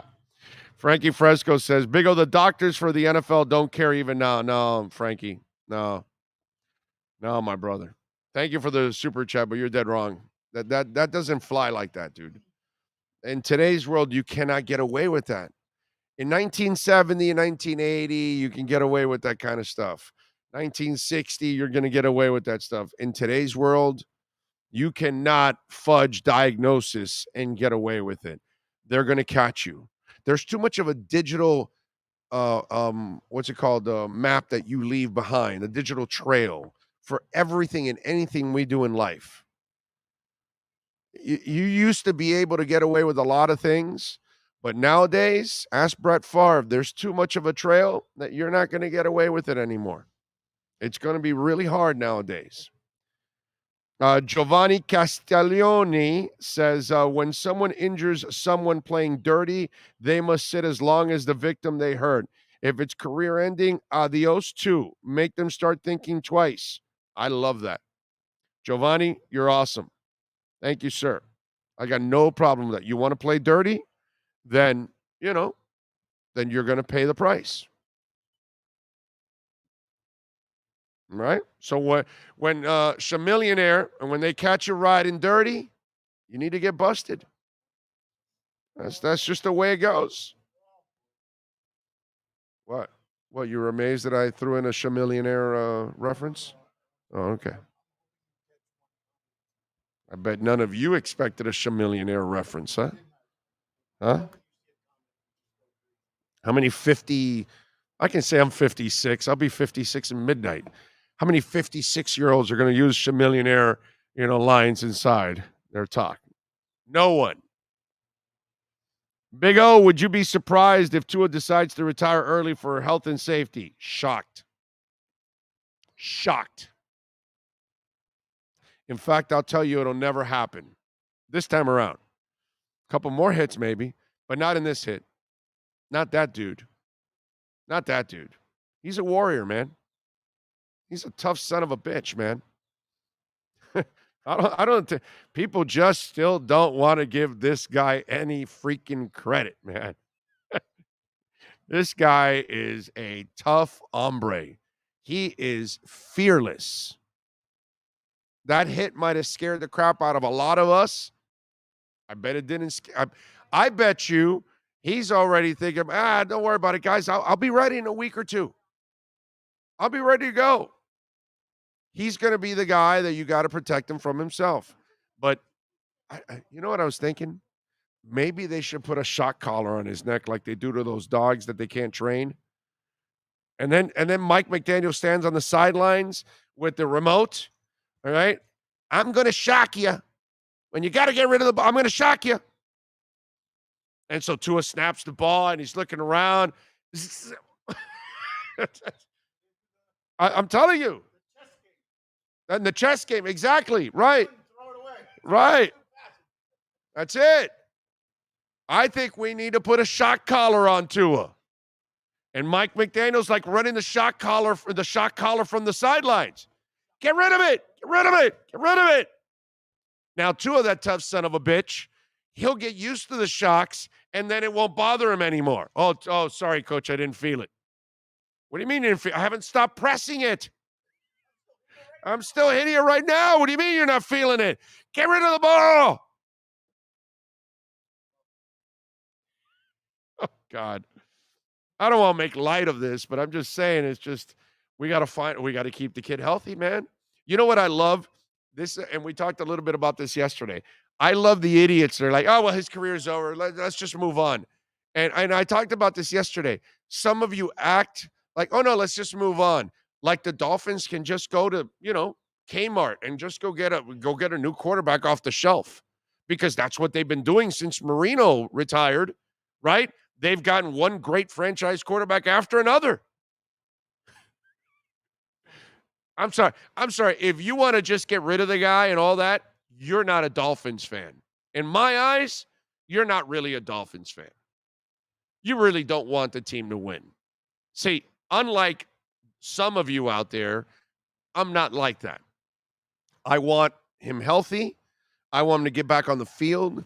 I want him to understand that he's got to get rid of the goddamn ball when he needs to get rid of the goddamn ball so he doesn't take a hit anymore. Because he's a real franchise quarterback. Because the Dolphins can win a Super Bowl with Tua Tagovailoa. They cannot win a Super Bowl with all the quarterbacks that came after Marino. None of them. None of them were ever good enough. No matter how much I like Fiedler, not good enough. Pennington, respect what he did, not good enough. I don't think there's anybody else. Tannehill was never good enough. I'm a game manager. But it's just, and you can name all the other ones that were there. None of them are good enough. So if you want to get rid of the only franchise quarterback they've had since Marino, I have no more conversation with you. I don't need to talk to you anymore about the Dolphins. Let's put it that way. I don't need to hear it from you. I'm done. I'm moving on. Moosey, thank you, sir, for the love and the super chat. Happy early birthday, Big O. Is Christian Wilkins invited to celebrate with you? Yes. Yeah. No, he is. He just has to be in another room. That's all. Are you crazy? He'll kill me. I don't want to celebrate with Christian Wilkins, but from afar. Yo, Christian, what's up? Hey, thanks for coming, bro. Appreciate you. Thank you. That's all. That's how I want Christian Wilkins in my party. Distance. Yo, Christian, what's up? Nice game last week. That's it. I don't want him anywhere in my vicinity. No. Stay. That's it. No, you're good, Christian. No, I want to see. No, I got to go to the bathroom. And, that's it. Oh, I got to leave. That's all. That's what we got to do. Alec Gispert says, thanks for all the entertainment. Hope to see you at walk-ons. Those boudin balls are awesome. Oh, I haven't had those yet. I haven't had them yet. I haven't had the whole menu, but I like their burgers. The fish is, oh my God, it's so good. The logs, like I told you, the mozzarella logs. My wife loves the wings. What else have I had there? I think there's only one more thing I've had there. I haven't had the whole menu. Oh, the gator bites. Love the gator bites. But no, there's another entree I had there. Oh, the ribs. They were pretty good too. Really good. The food at walk-ons is exceptional. And the bar, it's gorgeous. It's ginormous. There are TVs everywhere, brother. I mean, they've got, I don't know how many it is because I can't tell you, but it's got to be 100 TVs in that place. It's really a beautiful, open, tall roof too. Some of these bars are smaller and shorter roofs and all that, and you're kind of tight. This one has high roof and everything. It's really nice. So we're going to be there for all of our University of Miami games. We're going to do our pre- and post-game shows out there, starting with North Carolina next week. All right? So come on out and join us October 8th, next Saturday. We will be at Walk-Ons. Very excited about all of that. And you never know, we might go up to the one in Kissimmee or Orlando for a broadcast. You never know. We might have a special broadcast up there. Giovanni Antoine says, Big O, so flow. Prayers for Tua. Acura are awesome. Thank you, sir. Acuras are awesome. Damn right. We've had several in our home. Irving Figueroa, thank you for the love on the super chat, sir. Appreciate it. You got any other ones I missed? Did I miss any? No? Okay. It's going to set me off. So who is it? Can I get a name? Because then there's a shitload of them, bro. Danny Marino, Skyler being QB1 was always inevitable to people with 2020 vision and no agenda. Tua was auditioning this year for franchise status, and now we will see what Skyler has to offer. There you go. 12:31. And there's a lot of messages before 12:31. Holy crap. Let's see. Big O, we're going to disagree, but it still happens. They might catch it later, but doctors still do it. All for the money? Nah. Is that the one? Is that Greg Armstrong? No. Oh, Greg. Thank God we're not stuck with Justin Herbert right now. Good job, Chris Greer.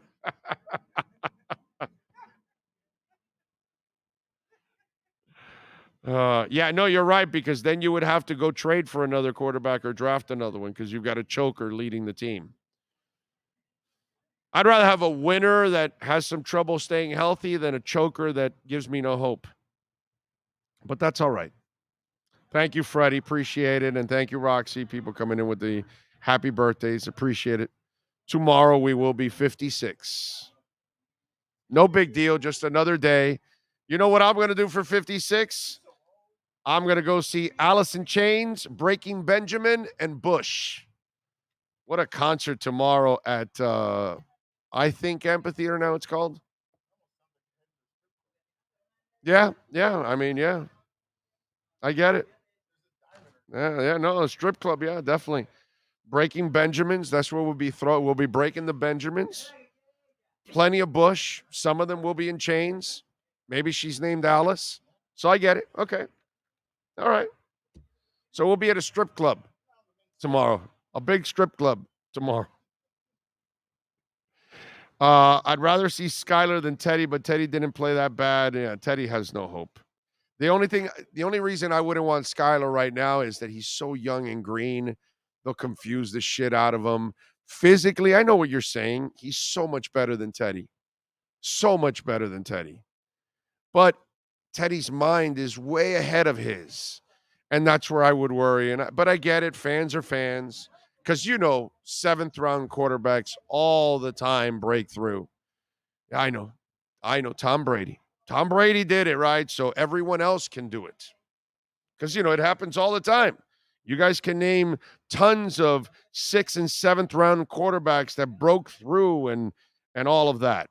Alexander, thank you, my man, for sending us some Bitcoin. Thank you, sir. Very nice of you. Appreciate you. Very, very nice. Let me see what else we have here. Tony Zagales also sent me some Bitcoin on Cash App. Remember, you can make donations, even Bitcoin on Cash App. So thank you very much. Thank you, Tony Zagales. Very nice of you, sir. Tony has sent me Bitcoin a couple times. Alexander, happy birthday to El Balbaro. DJ Gallagher. Thank you, DJ Gallagher.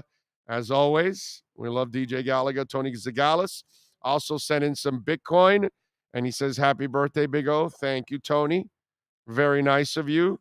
Samuel also, he says, good to see you from Seattle. Thank you, Samuel. Appreciate you, my friend. Thank you. Very nice. You guys are absolutely amazing, man. Thank you so much. Big O, we share a birthday. Happy birthday. Well, happy birthday, Carlos. Libras, baby. Libras.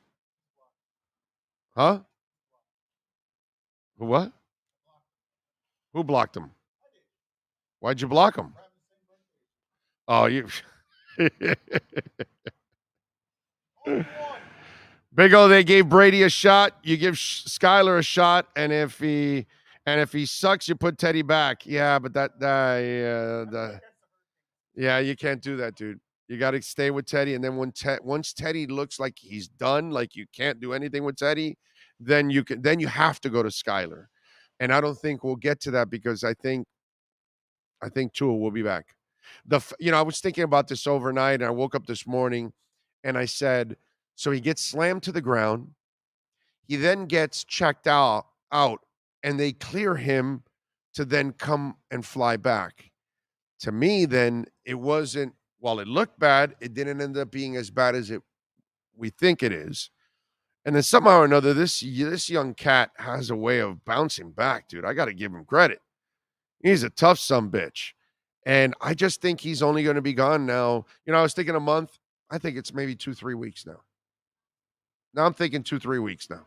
I think he's back by the 4th game for sure. 3rd or 4th game, whatever it is. He's going to miss the Jets. That's the next one. I know that. I don't know who the one after that is. But the 3rd or 4th game, now I'm gambling that he's going to come back because of, he's going to check out. What do you do if he continues to check out and he's clear and he's conscious and he's looking at you and he's lively and he's sharp and everything and he doesn't have anything lingering? What do you do? You're worried that he's more back than head? Okay. You didn't connect your mic? Okay. All right. But yeah, I don't know, man. I don't know. Let's see. Alex Gisbert, thank you for the love in the super chat. Unfortunately, the last time I saw fingers get like that was my late wife when she would get seizures. I'm no doctor. It's just my experience. Glad to see Tua is doing better. Sad night last night. Some guy that claimed he was a doctor said the same thing. It wasn't a seizure. That happens to you with your concussion. I suffered a grade 2 concussion, and my fingers and my hands went like this, and my arms and everything bent like that. And I was looking down on them, and I couldn't control it for about a minute. And then about a minute after, I was able to shake it off, and I got up, and I was woozy. There's no doubt I was woozy. It was a grade 2 concussion, man. I hit the back of my head on the concrete. So it's not a seizure. That's part of I'm not saying it doesn't happen with seizures. I'm telling you that easily could have been a concussion because I know I've gone through it myself. So I'm not going to say that it was a seizure. And if he had a bigger problem, I don't think that they would have let him fly right away like that. Yeah. Right. Yeah. Yeah, he would have been shaking all over. Yeah. Yeah, it would have been freaking out a little bit more. Yeah. You're right. You're right. Frankie Fresco, thank you for the love in the super chat. He says, I'm okay with him coming back, but don't rush him. Exactly. Exactly. The problem is, what do you do with people that check out? And like, okay, they're fine. They're fine. Neurologically, everything's great. Everything's fantastic. And the thing is that you can't predict any of this stuff because we're all so different. Josh V, thank you for the love on the Cash App. Remember, you can make a donation through Cash App or Venmo at Cash Big O Show. We get the whole donation there on the super chat on YouTube. They take 30%. That's why. He says, for happy birthday, Fins Up and Tua, we trust. Thank you, Josh. Appreciate you, my brother. Very nice of you. Thank you, thank you, thank you, sir. Very kind, very kind, very kind. So, yep. What else do we have here going on in the world of sports that I might have wanted to talk? Oh, so Tyreek Hill apparently had an issue with a coach. An assistant Bengals coach, according to Marcel Louis-Jacques, which we didn't get into it. And I mean, the story's kind of self-explanatory anyways, but apparently he had an issue with a Bengals coach that he felt disrespected. And so apparently he wants to, straighten it out with that coach. I don't know anything about this story. I'm sure Marcel probably won't know much more than what he was able to report. But kind of interesting out of that one. Not a big deal. Tonight, by the way, rooting for Inter Miami. They're taking on Toronto on the road, 7:30. They're in the 7th spot, but they're tied with Columbus at 42 points, and Columbus has the 8th spot. Miami needs to win tonight. And Toronto's out of the playoffs. They're a much lesser team than you are right now. You got 3 games left, man. You can't screw this up. You got to find a way to get it done. Got to find a way to get it done. You see the reaction around the league for Tua from some of the players, Sean? And I saw this this morning, players reacting around the league on Tua's injury. And let me read some of the reactions because it's kind of interesting. A lot of them see a lot of the things you see. Some of them react the way some of you react. Some of them irresponsibly. Some of them don't have, all the facts. So they're going a little crazy on it. And Emmanuel Acho says, in no sport should an athlete display this kind of neurological behavior and compete again in 4 days, let alone later that day. Someone must be held accountable. And the optics are there, and I get it. Chris Nowowski, PhD, says if Tua takes the field tonight, it's a massive step back for concussion care in the NFL. If he has a second concussion that destroys his season or career, everyone involved will be sued and should lose their jobs, coaches included. We all saw it. Even they must know it isn't right. But see, again, you're a PhD, but do you have all the information? Are you sure it was a neurological issue and it wasn't a back issue? Are you sure? And that's the part I don't know. Jalen Rose, Tua was concussed on Sunday. Today is Thursday. Now he's hit in the head again. Everyone played PC like he injured his back. This is ugly. Sending prayers. Shannon Sharp, there's a serious injury. Tua shouldn't have been out there with Sunday. Thursday, turnaround. Sometimes players need protecting from themselves. Dolphins failed Tua. That's the optics. Even if it was his back, that's the optics. Robert Griffin III, the bottom line regarding Tua is life is bigger than football. Teams should always put the person before the player. Health before competitive advantage. Putting Tua out there isn't just a player safety issue. It's a quality of life issue, just like when Mike Shanahan put me back out there on the field for Haloti Ngata to run me over. Oh, I'm sorry, I added that. I'm sorry, that wasn't part of his. I'm sorry, I rambled. I'm sorry. Sorry, I'm just rambling. Yeah, no, I'm sorry. I'm sorry, RG3. You didn't say that publicly. You didn't say that. You didn't put it on a tweet. But I said it for you. But it's all right. You didn't say that. It is from that coaching tree. It's a great point. It is from that coaching tree. Oh shit, that's right. Oh wow, not a good look. Not a good look. The Shanahan tree. Concussion? No, that's an apple that fell. It's over there. It's over there. No, there's no concussion. What concussion? What are you talking about? What? What? It's no longer here. It's gone. See? No concussion. Right. Right. Yeah. Actually, what they did for Tua was they snuck in an earpiece, and then as the doctor says, how many fingers? Somebody in the earpiece said, 2. And so Tua says, 2. All right, wait a minute. Hold on a second. Okay. How many now? 4. You know, that's what's going on. Yeah. Tell you.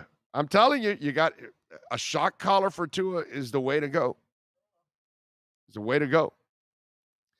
Dan B, thank you for the love on the super chat. He says, happy early birthday, Big O. Prayers for Tua's speedy recovery. Have a great weekend, sir. Thank you, sir. And we will be resting this weekend. There will be no show tomorrow. There will be no show on Sunday. I will not do anything. There has to be a catastrophic story in local sports for me to do some kind of little hit on YouTube on Saturday and Sunday. Because The Voice is actually, it's come out pretty good. Considering the wear and tear today, there's a little bit, but considering everything that I've done this week, it's come out pretty well. And for the next 2 days, even when I go to the concert tomorrow, I'm not going to be singing any Bush songs. I'm not going to be singing any Alice in Chains songs, not even Man in the Box in honor of Ryan Tannehill. Okay?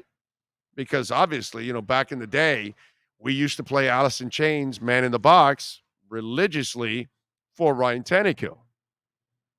But we're not going to do that. Tua Time says, thank you for the love in the super chat, sir. He says, I thought Omar was the worst clown on this show until I heard Joe's opinion on Tua's game prior to the injury. Well, I mean, I'm not going to go that far. But yeah, I don't know. I just think Joe looks at it in a different way. He does not get that. That kid was dealing yesterday, bro. You know, it's like you get down on a couple of throws that were bad. That doesn't make up his whole game. He was looking really good. That pass he put between 5 guys, that shit was nasty, dude. Justin Floyd, thank you for the love in the super chat. He says, glad you're in a better mood, Big O. We're good. I'll take 3-1 with those tough opponents. Even better, Tua's injury doesn't appear to be that severe. Just want to get him healthy. I hope he feels good and get him back because you and I know deep down inside, Dolphin fans, he's the only one that gives them a shot to be legitimate. Outside of that, you play Teddy or Skyler, it's the same Dolphin team from the last 25 years. Gritty little team with a quarterback that's not good enough, and they've got to find a way to, you know, win a game. And you need this to happen and that to happen, and I'm kind of tired of having that. I want to have a team that's competitive and can compete with anybody out there, and with Tua at quarterback, they can compete with anybody out there. Okay? All right, we are out of here. We thank, let's see, Marcel Louis-Jacques, Manny Navarro, Joe Shad, Scott Pianowski. We couldn't get Cameron Wolf on today. He has got a ton of commitments with the NFL Network. We will see you all on Monday. We'll be back at 10 a.m. I'm resting this weekend. I'm relaxing tomorrow, enjoying a concert. If you're going out to the Alice in Chains concert, send me a DM on Twitter at Big O Show that you're there or something, and I'd love to Love to meet you, have a beer in before the concert starts, in between the bands, whatever it is. If you're going to be out there, I'm going to be out there, man. I think it's going to be an absolutely freaking great night tomorrow night. Breaking Benjamin's really good. I love Bush. Yes, I love Bush. And then, of course, Alice in Chains is just absolutely badass. They're the lead singer that took over for Lane Staley. He's awesome, bro. Awesome. Great personality. Um, you know, rest in peace, Lane Staley, but Lane wasn't necessarily a guy that really moved the crowd and commanded the crowd. He kind of stood around the mic. This guy is a really good front man. He sounds great. Their music, by the way, with the new singer, the last couple of albums has been absolutely fantastic. This Alice in Chains version does not get enough credit. I think it's a fantastic act to see live. So if you're out there, give me a shout out, man. Would love to meet you, share a beer, bullshit a little bit, have some fun, enjoy the concert. I will see all of you on Monday. Sean Stanley, sir, thank you as always for everything you do for all of the people around the world that tune into this platform. And I am blessed to work with you every day, my friend. Thank you so much. We thank, of course, Larry Schlossberg, Pat Nasto, Tony Stampone, all the amazing people, Mr. Zen, for always supporting our program for many, many years now. This is 13 years. They've been a proud sponsor of our program, and we're really, really blessed to have their support like we're blessed to have your support. We love you all out there. You stay strong, stay positive. We get through all of it one way or another. Tua will be back, and so will the better days. Y'all be good out there. Much love.